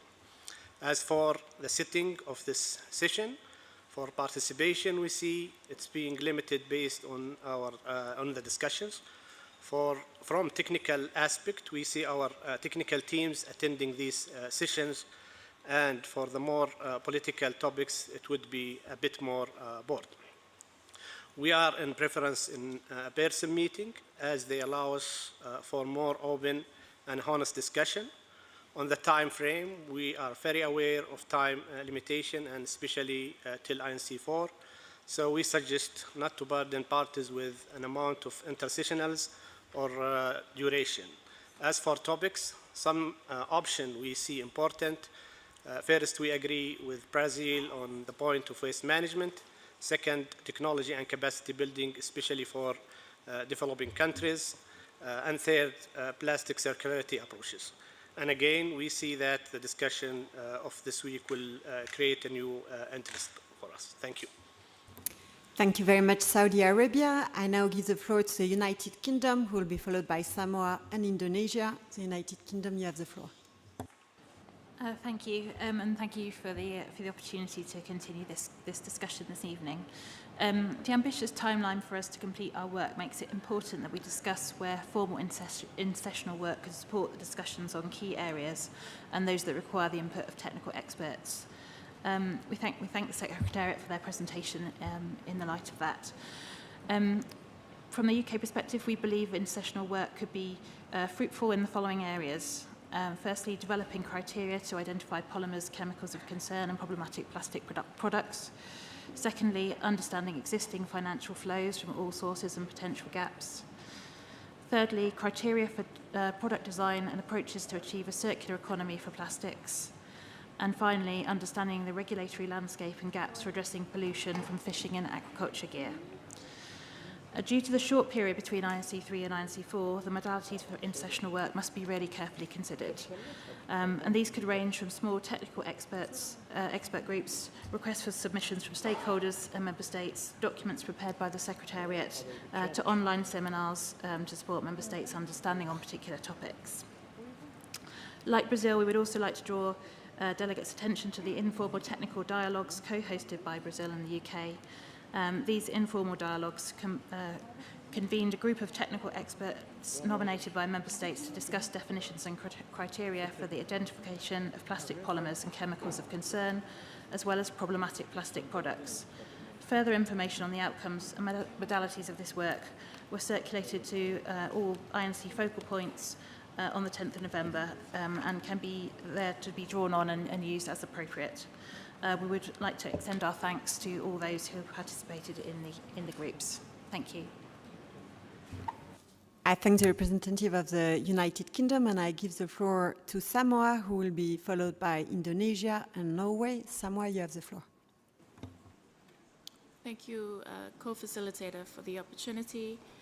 Samoa delivers this intervention on behalf of the 39 members of the Alliance of Small Island States. AOSIS generally views the listing of intersessional work areas in both contact group reports as comprehensive and extensive. However, many of the options identified could be better streamlined into more specific and strategic areas of intersessional work to advance our negotiations. To this end, AOSIS currently sees value in considering the following areas of intersessional work. Firstly, the development of the categories of substance, materials, and products to be regulated under the instrument using a sectoral approach, including an assessment of appropriate substitutes and alternatives, and potential definitions and criteria, including those through existing and relevant established standards. Secondly, to consider the potential role, responsibilities, and composition of the scientific, technical, and economic panels proposed by AOSIS. The intersessional work could include evaluations of similar bodies under other instruments toward informing the design of the steps, taking into account the key areas of priority, such as a body would need to support under the instrument. Thirdly, to map current financing to address plastic pollution towards the development of a new dedicated financial mechanism using both public and private sources to support, inter alia, the remediation of legacy plastic pollution and implementation by developing countries, particularly small island developing states. And lastly, in order to drive ambition and effectively measure progress over time, a series of appropriate global targets can be useful to end plastic pollution by 2040. The AOSIS Part B submission that is available on the INC website further expands on these 4 work areas. We look forward to constructive discussions on intersessional work when we move to the contact groups. Thank you. Thank you very much, Samoa. Colleagues, as I see that time is running out, I would like to close the speaking list. So, yes. All right. So the countries that I have right now are Indonesia, Norway, the United States, Iran, Mexico, Thailand, China, Canada, Philippines, Ghana, Japan, and Colombia, Australia. And there's no more regret. So we would like to I will then close the list of speakers. All right, so now let me go back. So I would like to give the floor to Indonesia, who will be followed by Norway and the United States. Indonesia, you have the floor. Thank you, Madam Co-Facilitator. Indonesia shares the view with many other parties on the important role of intersessional work. This option should be positively considered as one of the possible ways out to address the very limited time that we have and the ambitious outcome that we aim for. However, this mechanism should not become the main platform for us to achieve our outcome. We still need to exercise a very effective and efficient way in negotiating the text on the right track in the right timeline. If it is needed, Indonesia can support the intersessional work in between the next INC meetings. The first intersessional work should focus on the definition that have not been agreed on UNEA resolution and other negotiated and agreed MEAs. The working group that will work on this matter should consist of countries' representatives, related scientists, and experts. However, as I mentioned before, despite our support to the intersessional work, we strongly hope that within this INC-3, at the very least, we could decide on a list of definitions that need to be addressed. This is to ensure that we can have an agreed way forward as a guidance during the intersessional works. The second intersessional work related to the core obligation should also address the issue of the problematics and avoidable plastic products, short-lived plastic products, single-use of plastic products, chemicals and polymer of concern, as well as the plastic substitutes and alternatives. And this crucial element should also be listed on the scheduled INC meeting to at least give us a clear pathway in the related intersessional work. The third intersessional work should focus on the financial mechanism and capacity building, technical assistance, and technology transfers. We suggest that the first and second international work could be held between INC-3 and INC-4, and the third intersessional work could be held between INC-4 and INC-5. To conclude, Madam Co-Facilitator, we also like to underline the results of the intersessional work shall be reported and decided on the next scheduled INC meeting. I thank you. I thank the representative of Indonesia, and I give the floor to Norway, who will be followed by the United States. Norway, you have the floor. Thank you very much. We are encouraged to hear the broad support for having our discussions in the INC informed by technical experts, the best available science and knowledge. In our view, this is essential to develop an effective international instrument that will lead to immediate reductions in plastic pollution, as well as ending plastic pollution over time. Norway would prioritize setting up intersessional expert groups prior to INC-4, addressing 3 key areas: chemicals and polymers of concern, problematic and avoidable plastic products, as well as design for sustainable and circular plastic products. The expert groups should be mandated to identify hazardous properties of polymers and chemicals associated with plastics. There's also a need to identify plastic products that have a high risk of ending up in the environment and possible criteria for sustainable and circular design of plastic products. The intersessional work on these issues should also provide an overview of current regulatory approaches in different jurisdictions. In regards to the modalities, this delegation would support expert meetings to be held online, given the limited time available prior to INC-4. We also suggest inviting regions to nominate a limited number of technical experts with relevant expertise in order to facilitate effective working conditions for this intersessional work. Thank you very much. I thank the representative from Norway, and I give the floor to the representative of the United States, who will be followed by Iran and Mexico. The United States, you have the floor.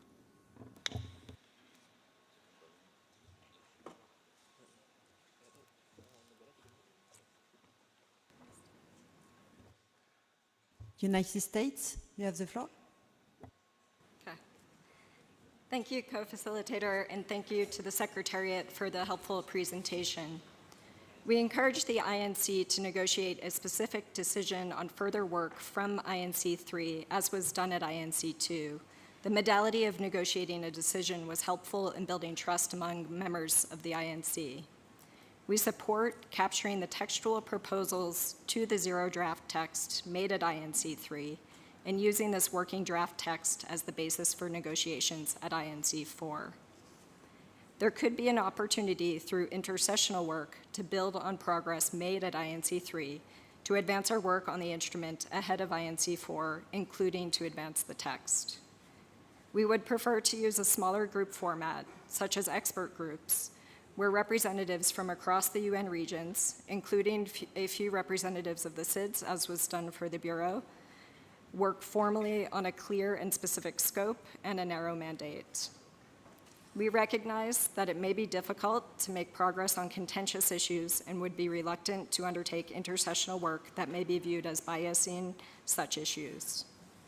We would expect 1 or at most 2 meetings to occur between INC-3 and 4. We could support such meetings occurring in person or virtually as appropriate. We can also express support for the outcome of such a group being a summary prepared by facilitators for such work, which could be circulated for consideration ahead of INC-4. At this stage, we have some reservations about prejudging what intersessional work will be needed after INC-4 to deliver for INC-5. Thank you. I thank the representative of the United States, and I give the floor to the representative of Mexico, who will be followed by Thailand and China. Mexico, you have the... Oh, sorry, you disappeared from my screen. Sorry, it was Iran first and then Mexico. Apologies. Iran, you have the floor. Thank you very much, Mrs. Co-Facilitator. My delegation also supports many suggestions by other colleagues in the room that at this stage it's really premature, to discuss the topics and also the priority of the topics for the intersessional work.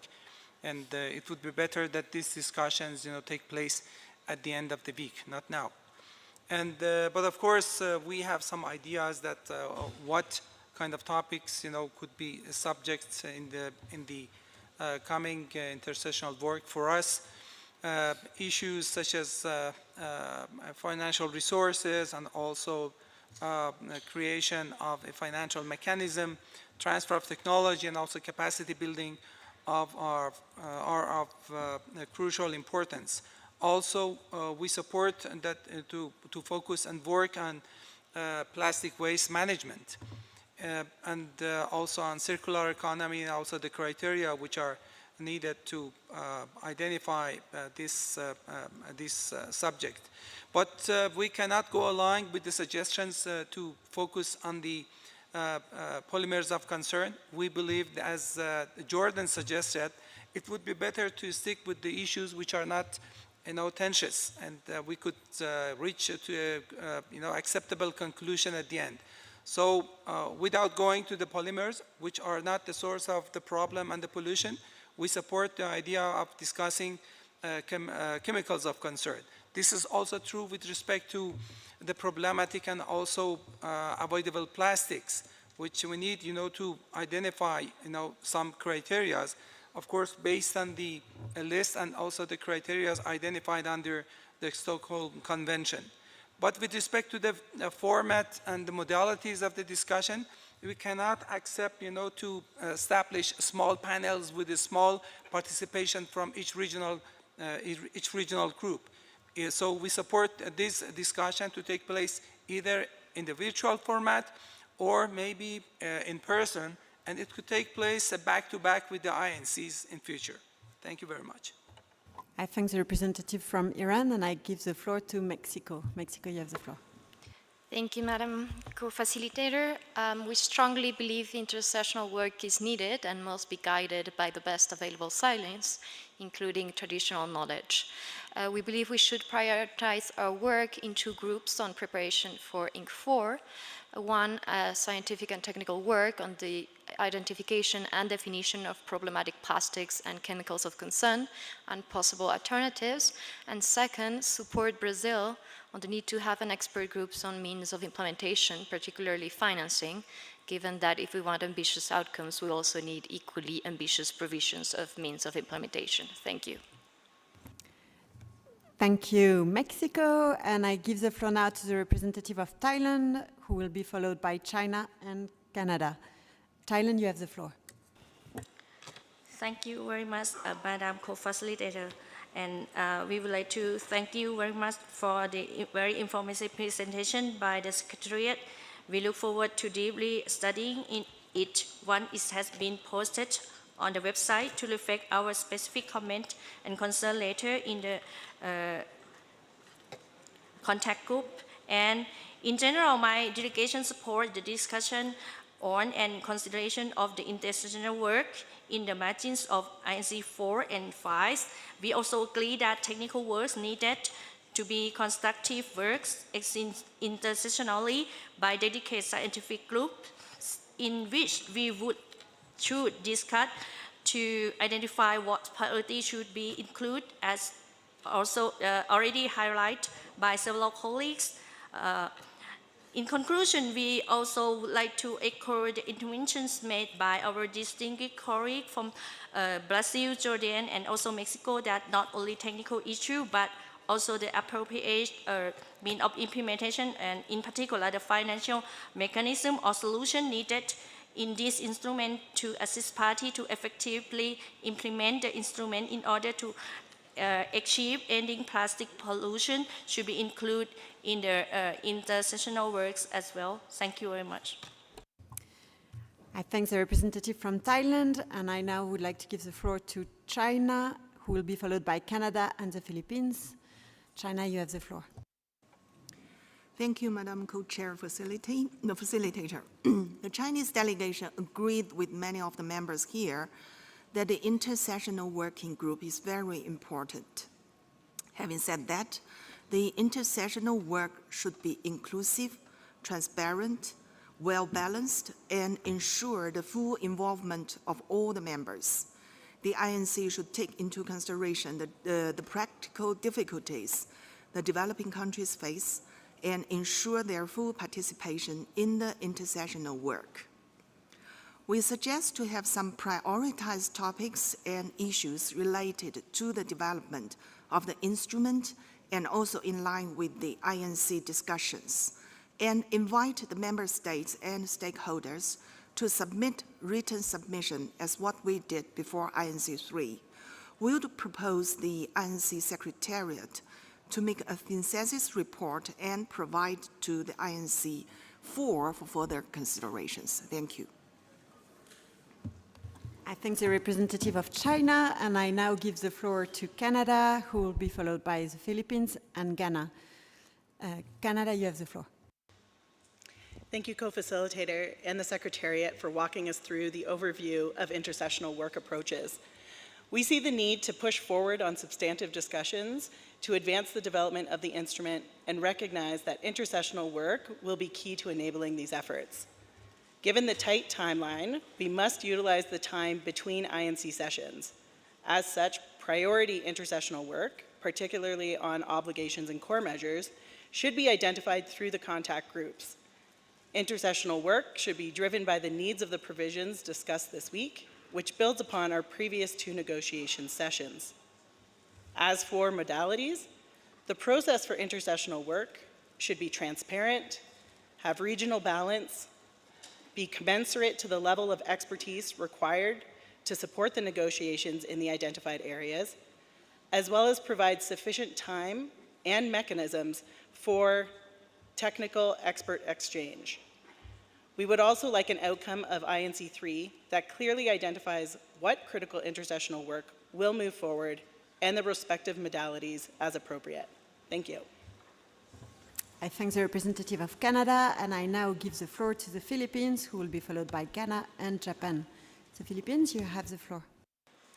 Thank you, Madam Co-Facilitator, for giving me the floor. As this is the first time for the Philippines to take the floor, the Philippines would like to thank the co-facilitators for taking on this work. The Philippines likewise thanks the Chair and the Secretariat for their hard work, getting us to where we are today. The Philippines would also like to convey its appreciation to Kenya for hosting this meeting. At INC-2, there was some convergence of views in favor of establishing a science and technical body to support negotiations. The Philippines continues to support this as a priority for intersessional work, while emphasizing that there is sufficient available science to inform the development of an international legally binding instrument. A scientific and technical body would democratize current scientific and technical knowledge. It should inform members' positions and decisions on, for example, a global target production and supply of primary plastic polymers, a timeline for its achievement, and other obligations that should be based on the best available science. The body's mandate should be limited to providing recommendations to INC members on the state of knowledge of the science of plastic pollution, the social and economic impact of plastic pollution, and potential response strategies based on scientific, technical, and socio-economic assessments. The establishment of a science and technical body is urgent and should be mandated at INC-3. Intersessional work can be through phases undertaken by thematic expert working groups, allowing the scientific and technical body to provide assessments on quantitative options in annexes. The body should be composed of experts nominated to achieve equitable regional representation, balance between developed and developing countries, gender balance, and with balance among scientific, technical, and socioeconomic expertise. In hopes of an eventual convergence of views in favor of intersessional work on means of implementation, including the financing mechanism, taking into account the needs of environmentally vulnerable developing countries, the Philippines also proposes the establishment of a thematic expert working group. Again, the expert working groups should be composed of experts reflecting equitable regional representation, balance between developed and developing countries, and gender balance. Thank you. I thank the representative of the Philippines, and I now give the floor to Ghana, who will be followed by Japan and Colombia. Ghana, you have the floor. Thank you, Madam Co-Facilitator. Ghana believes that, as proposed by Cameroon, the need for a subsidiary body dedicated to the establishment and operation of a financial instrument is very necessary. This has been echoed by other member states, including Jordan, Brazil, Indonesia, and others who have called for new and innovative approaches that may differ from the financial instruments of other multilateral environmental agreements. Ghana believes that this is an issue that requires a thorough consideration of the committee, and this can only be done effectively as an intersessional work. Ghana proposes that such intersessional works should occur before INC-4. Thank you. I thank the representative of Ghana, and I now give the floor to Japan. Japan, you have the floor. Thank you, Madam Co-Facilitator. Japan believes that intersessional work should be focused on technical topics because there is a possibility that it will be difficult for all parties and stakeholders to participate, while the negotiations themselves should be held at the INC. Discussion on the criteria for chemicals and polymer of concern and avoidable problematic plastic products could be candidates.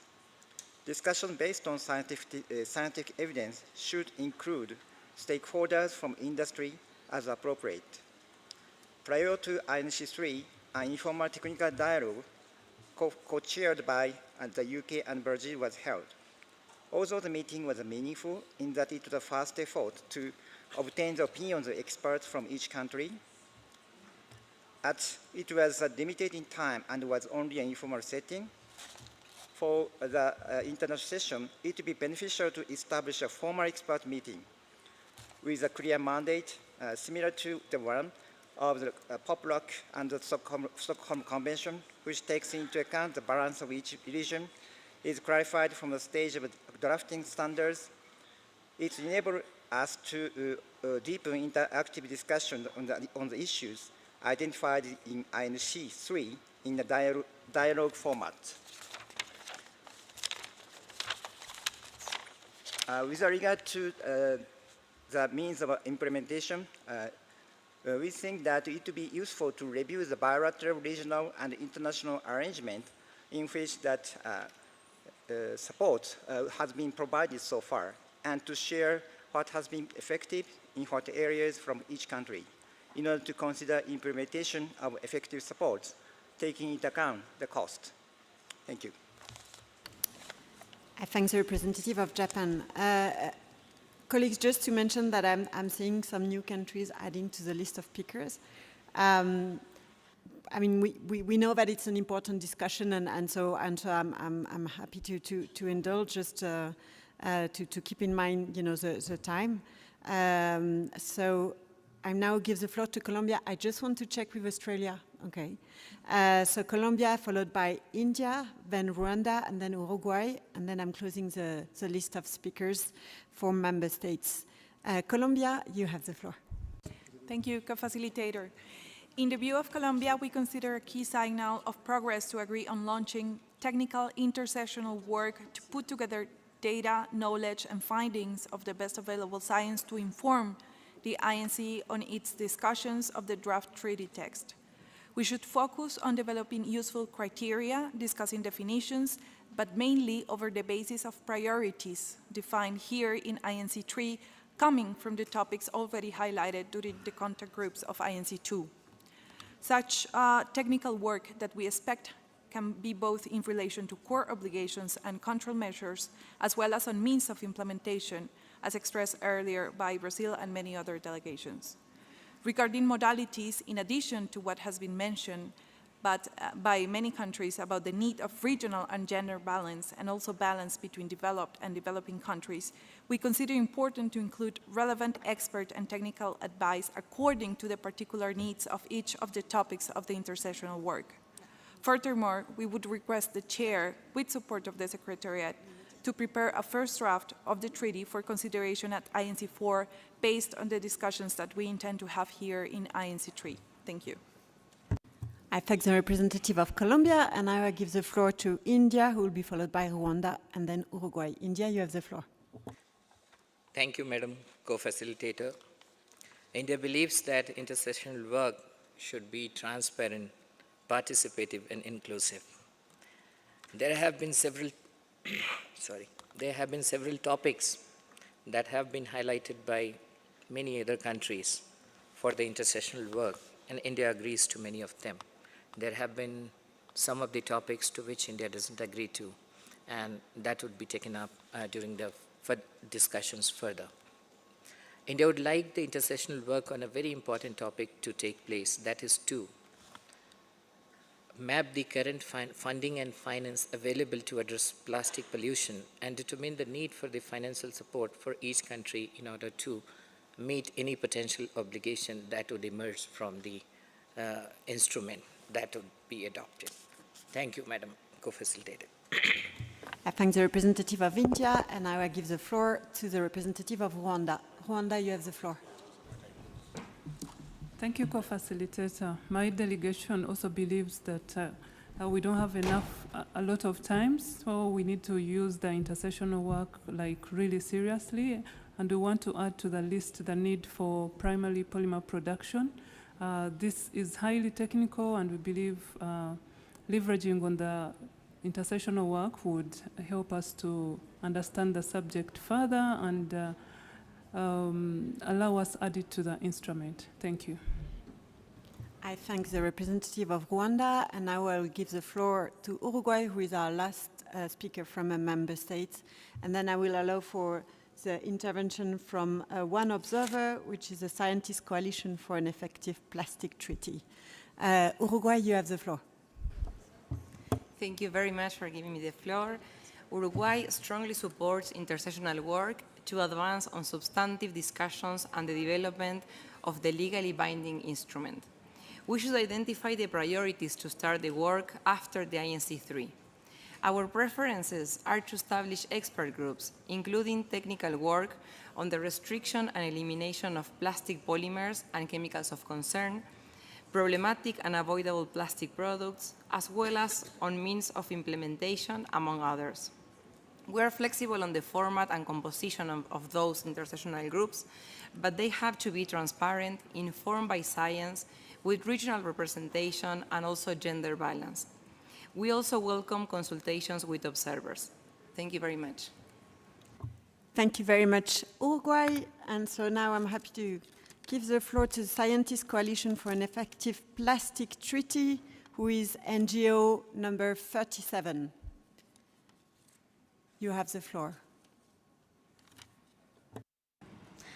Thank you, Madam Co-Facilitator. I'm speaking on behalf of the Scientist Coalition for an Effective Plastics Treaty, representing 300 independent scientists from over 50 countries. We thank the government of Kenya and the INC Secretariat for hosting the negotiations in Nairobi.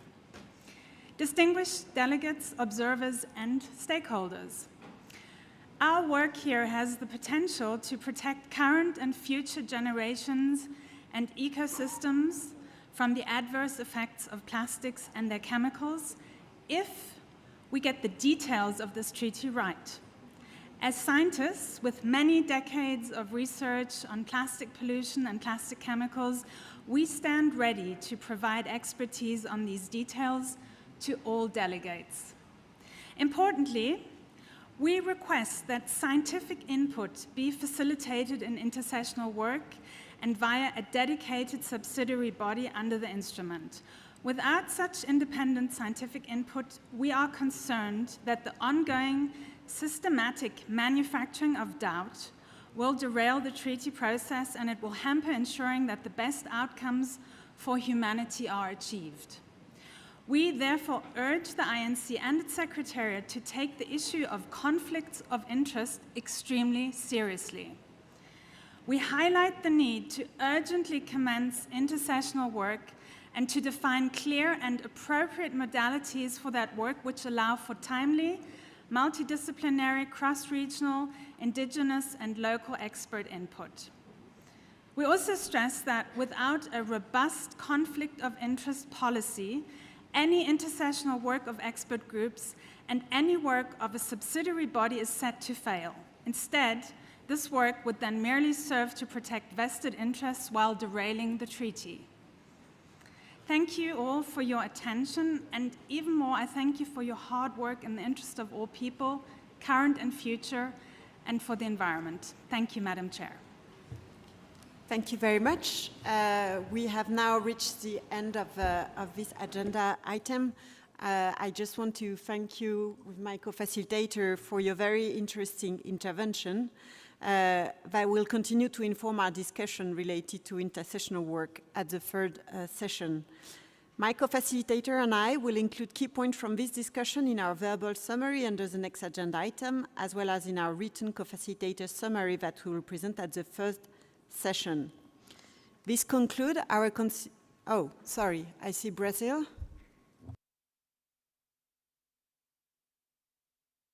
Thank you. I know you didn't do it this time, but I will do it anyway. I'd just like to thank the Scientists Coalition for their intervention. Thank you very much. Thank you, Brazil. Argentina? Thank you very much, Madam Co-Facilitator. Sorry, I was attending other meetings, but just I would like to, as Argentina, would like to support Brazilian's proposal to start working immediately intersessions on means of implementation. We feel that we have to start working as soon as possible in this issue. It's paramount for the success of the negotiations. So we would like to support that possibility. And as I said it in my first statement, also we would like to propose to start working as soon as possible on the principles issue. Thank you very much.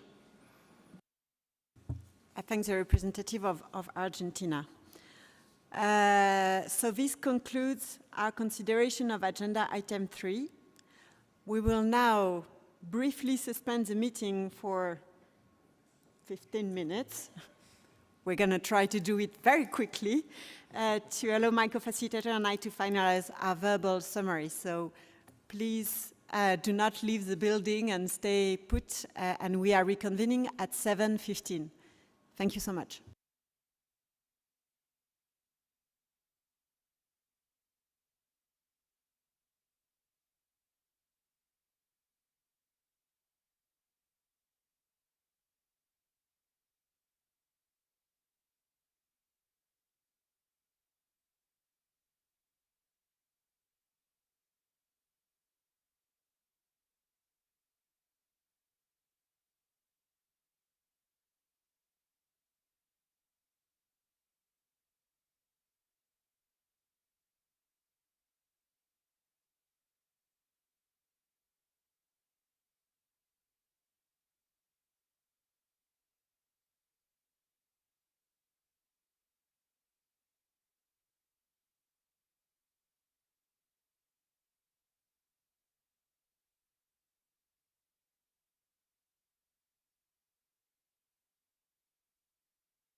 Colleagues, just to let you know that we will reconvene in 2 minutes.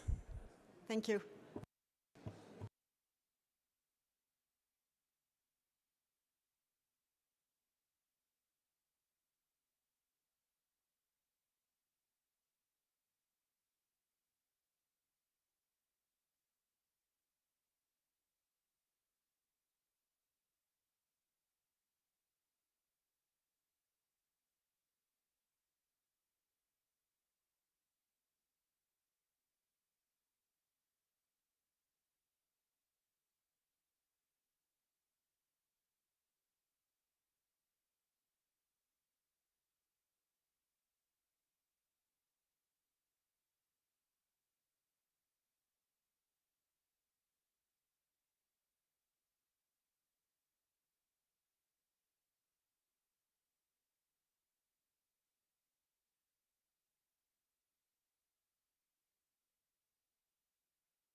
colleagues, distinguished delegates, we will now begin our consideration of Agenda Item 4 regarding the summary and next steps. On behalf of my co-facilitator and myself, I will now deliver the verbal summary of our discussion under Agenda Item 2 and 3. Following this summary, we will outline the next steps. We would like to remind delegates that this summary is presented under our own responsibility as co-facilitators, and it is not intended to prejudge any of the deliberations and decisions by the committee. It is merely intended to facilitate and inform the committee's deliberation at its third session. And before we take turn to read the verbal summary, we would like to thank you for this very productive and interactive discussion. Your presentations have informed us to prepare the summary for our discussion today. So without further ado, I would like to invite my co-facilitator to start reading the presenting the verbal summary. Thank you, Mr. Co-Facilitator. So we just, as an outline, so we focused our summary on the two substantive agenda that we have, which is on the consideration of the synthesis report and on intersessional work. So regarding the consideration of the synthesis report, members generally welcome the synthesis report prepared by the Secretariat based on the submission received from members. Regarding the discussion on preamble, definitions, scopes, and principles. Regarding preamble, discussion on the preamble related to its purpose, length, scope, and content, including views on what it should or should not contain.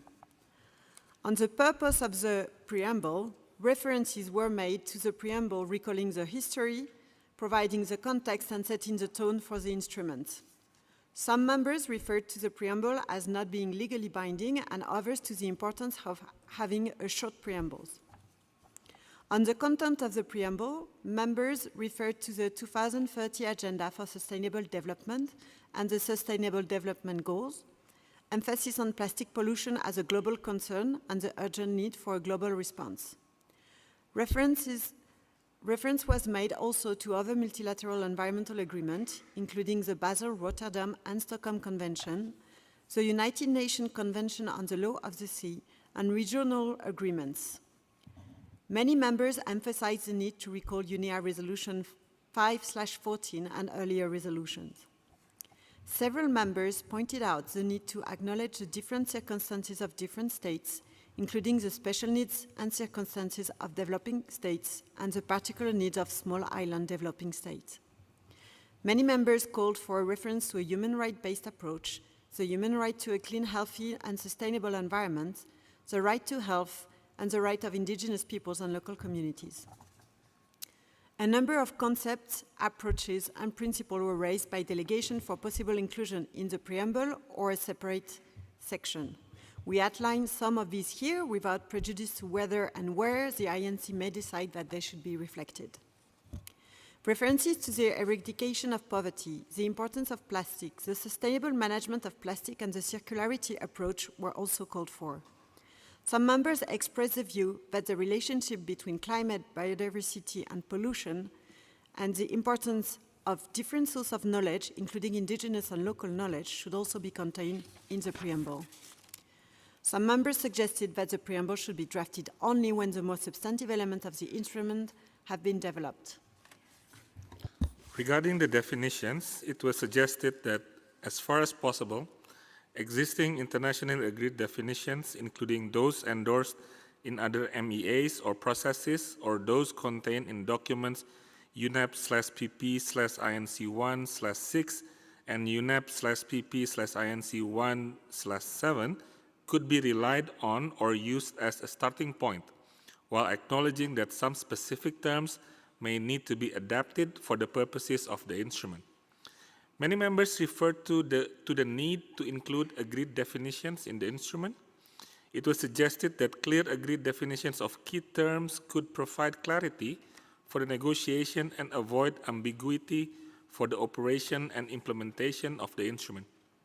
A number of members suggested a focus on the definition of terms used in the instrument that are critical to understanding and implementing the obligations. It was also suggested that the need for specific defined terms should be determined by the content of the substantive provisions of the instrument. Some members noted that technical terms specific to plastic needed to be defined. Specific terms identified that may require definitions include, among others, plastics, polymers, the distinction between primary and secondary polymers, the life cycle of plastic, problematic plastic products, polymer, and chemical of concern. Some considered that as the definition of specific terms will depend on the context in which they are used, discussion of substantive provisions of the instrument could take place before technical discussion on definition for inclusion in the text of the instrument. Some considered that discussions on definition could also take place in parallel to negotiations on substantive provisions. Some suggested that definitions should be agreed on after reaching agreement on scope and principles. Some suggested that technical work on key technical terms could take place during the intersessional period. Different views were expressed as to where principles should be referred to in the instruments, such as in the preamble, in a separate article of the instrument, or reflected in the operative provision of the instrument. In particular, some members highlighted that in addition to reflected principle in the instrument, it was equally important to operationalize them through its other provision. Some members considered that agreed principle could help guide the development and interpretation of the provision of the instrument. For some members, principles should be discussed when there is more clarity on other parts of the text, including core obligation. There were different views on how principles should be referred to and what principle fell within the mandate of the committee. Many members referred to the principles set out in the Rio Declaration on Environment and Development, in general, or with reference to specific principles, including, in no particular order of priority, common but differentiated responsibilities, the polluter pays principle, the precautionary approach, and sovereignty over the use of natural resources.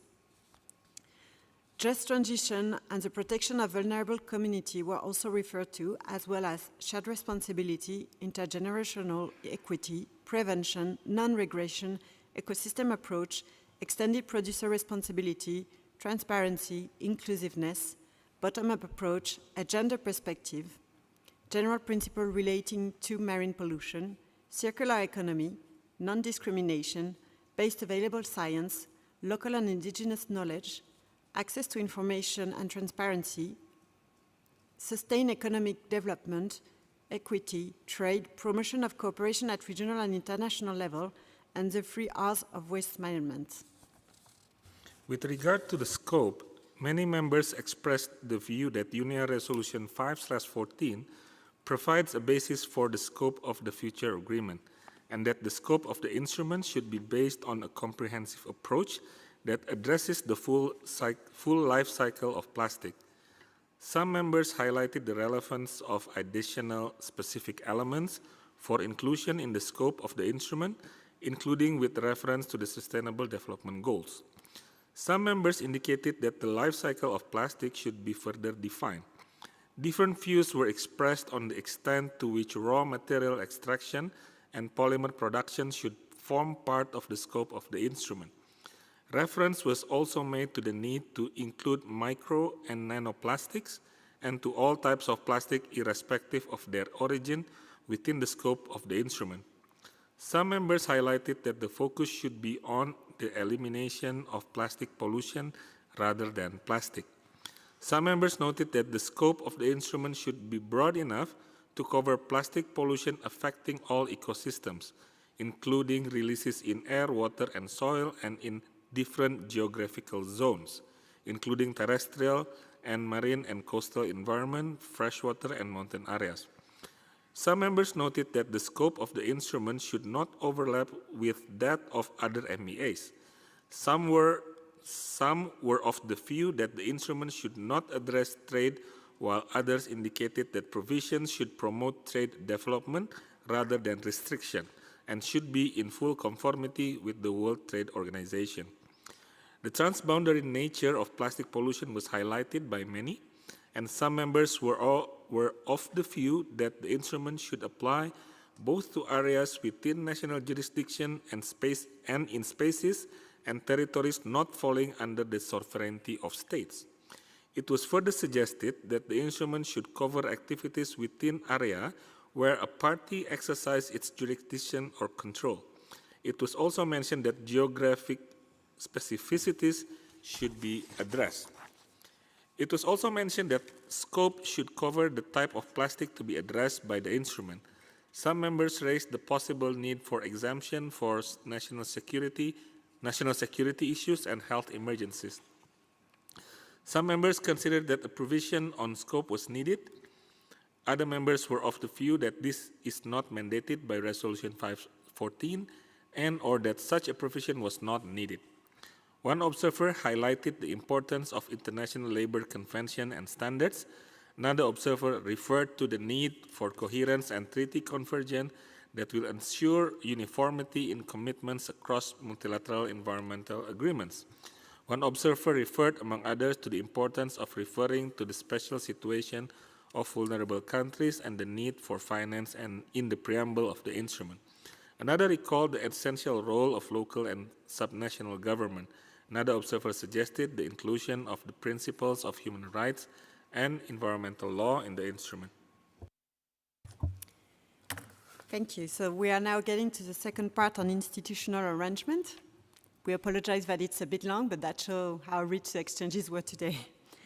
So on the institutional arrangement, it was suggested that arrangements in existing MEAs, including under the Minamata, Basel, and Stockholm Convention, provide a basis for the development of provision on institutional arrangement, including with respect to the establishment of a governing body, a secretariat, or final provision. It was also noted that while other MEAs can be a source of inspiration, institutional arrangement will need to be tailored to the specific needs of the future instrument. With regard to the governing body, support was expressed for the establishment of one governing body, such as a conference of the parties, with functions to be defined in the agreement, adapted to the needs of the instrument. Reference was made in this respect to the functions identified in paragraph 58 of the synthesis report. It was suggested by some that decision-making by the governing body should be by consensus, and several support that it should be able to adopt its own rules of procedures at its first meeting. It was proposed for the rules of procedure of the governing body. It was proposed for the rules of procedures of the governing body to only allow for voting and non-substantive issues. The need to ensure that the governing body meets regularly was noted. On the subsidiary body, support was expressed for the establishment of one or more subsidiaries body to provide support on specific aspects to be established either by the governing body or by the instrument itself on an ad hoc or permanent basis. The need for flexibility and capacity to adapt to changing needs was noted. It was also suggested that it should be a member-driven process. It was cautioned that the establishment of too many bodies should be avoided. Many members supported the establishment of a subsidiary body for scientific and technical matters to guide decision by the governing body in light of the importance of science to this agreement. Some noted that such body could also address economic and social aspects. It was noted that some members also called for the inclusion of local and indigenous knowledge and for subsidiary body to be balanced in terms of region, gender, and technical expertise, and ensure participation of experts from developing countries. Different modalities of such bodies were identified, including steps or panel of qualified experts that could be called upon to provide timely information and assessment. It was further noted that subsidiary bodies should take into account the existing subsidiary bodies under other MEAs to avoid overlap. Some members also supported the monitoring and assessment of socio-economical aspects and of financial flows to developing countries. Several members supported the establishment of a robust financial body and of a dedicated fund under the instrument to provide adequate and predictable financial support to developing countries.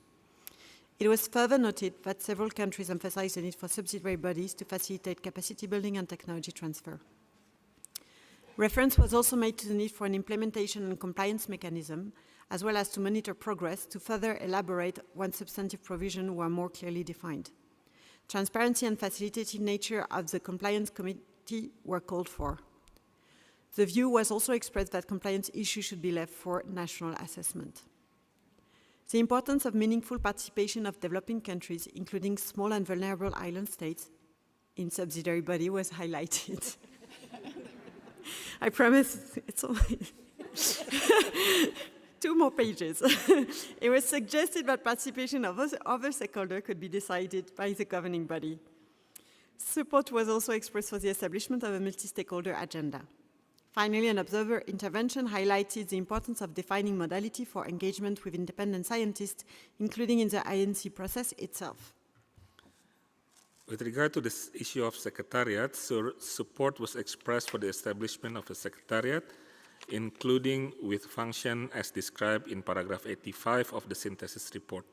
It was suggested that arrangements under existing MEAs, including under the Minamata and Stockholm Conventions, provided an adequate model for the development of relevant provisions. It was also suggested, thank you very much, it was also suggested that the location of the Secretariat should be for the governing body to determine. Let me take this one as well. On the final provisions, several delegates identified the Stockholm and Minamata Conventions, as well as the element reflected in document UNEP/PP/INC1/8 as possible starting points for the development of final provisions. It was also suggested that such final provisions should be reviewed after the development of substantive provisions. On dispute settlement, support was expressed for equity and focusing on dispute resolution through negotiation.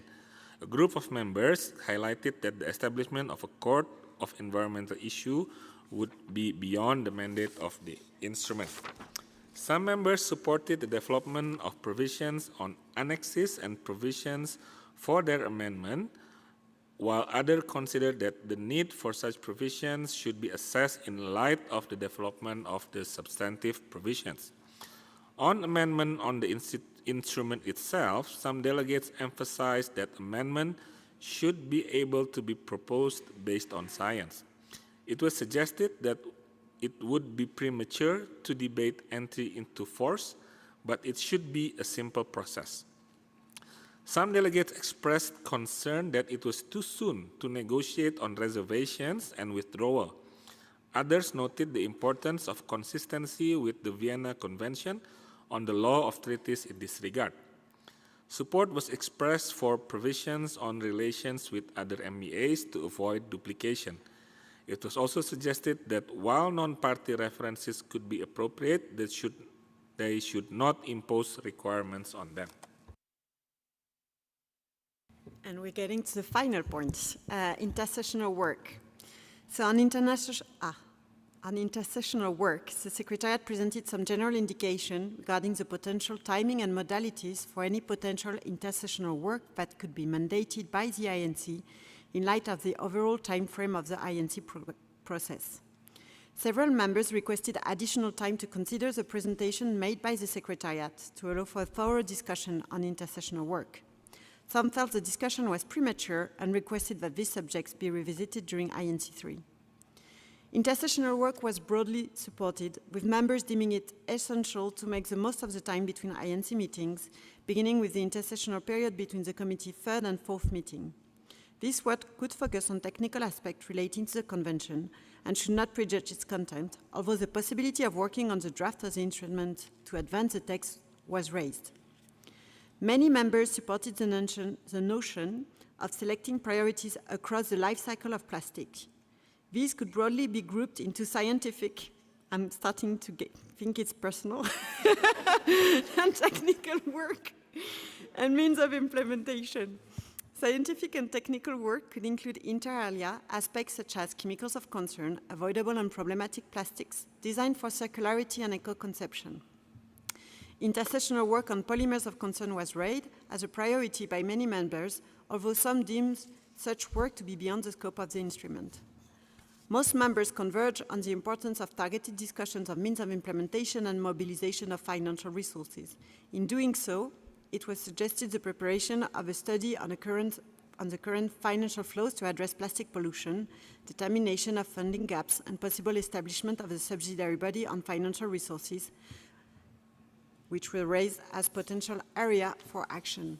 Members supported looking to existing financial mechanism and creation of new innovative approaches to resource mobilization. In terms of modalities, there was support by numerous members for convening expert group, with region being invited to nominate experts, to nominate members to maximize efficiency of the work. Some expressed concern with the establishment of such small groups, suggesting that a wider representation in intersessional work should be ensured to ensure an inclusive, balanced, and transparent approach. Lastly, an observer coalition underscored its readiness to support any intersessional work with solid scientific knowledge, while emphasizing the importance of remaining mindful of conflict of interest. Excellencies, distinguished colleagues, that is the verbal summary from the co-facilitator. And as mentioned earlier, we will prepare a written summary drawing on this verbal summary, which will be made available as a non-paper on Monday and presented to the committee. Before I continue, I see Iraq. Iraq, want to request the floor? Yes, please. Thank you, co-facilitators, for your hard working. Actually, I just to check, maybe because there is no text on the screen, did I miss that we proposed that the possibility of stand-alone financial mechanism? I didn't hear this issue as an option for the from the floor. Thank you. Yes.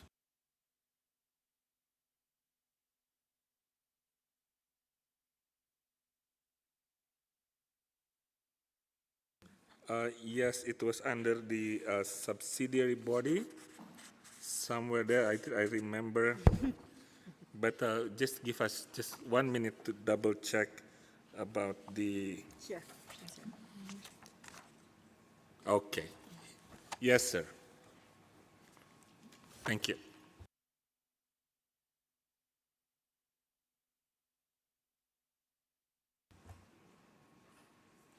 Excellencies, ladies and gentlemen, dear colleagues, friends. So this concludes our consideration of agenda item 4.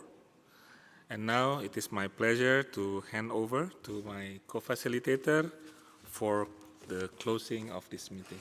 Please. Thank you. Distinguished delegates, on behalf of my co-facilitator and I, we would really like to express our gratitude to the members and to our observers for the fruitful discussion at this preparatory meeting today.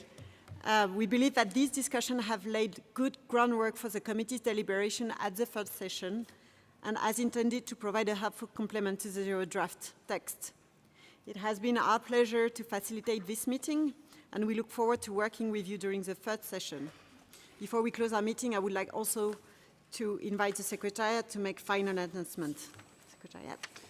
Thank you very much. We'd just like to start out by expressing a sincere thank you to you as co-facilitators for hosting this meeting today and taking us through it so thoroughly. Thank you to the participants who are still here.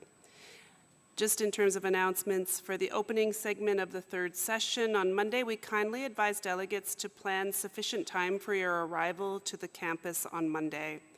Registration is still open tomorrow, and it will open at 8 a.m. on Monday. The main gate opens at 7:30 a.m. please anticipate that there will be queues at the security on Monday, so just please arrive on time. Furthermore, please aim to be seated no later than 9:45 a.m. in plenary on Monday, as the doors of the plenary room will be closed for security reasons with the arrival of the President of the Republic of Kenya. That is the anticipation, so at 9:45. Now, as we close out tonight, we just advise you to exit through the main gate this evening. The other gates are now closed, so please only go through the main gate where the flags are this evening. Thank you very much. Back to you. Thank you very much. And with this, the meeting is closed.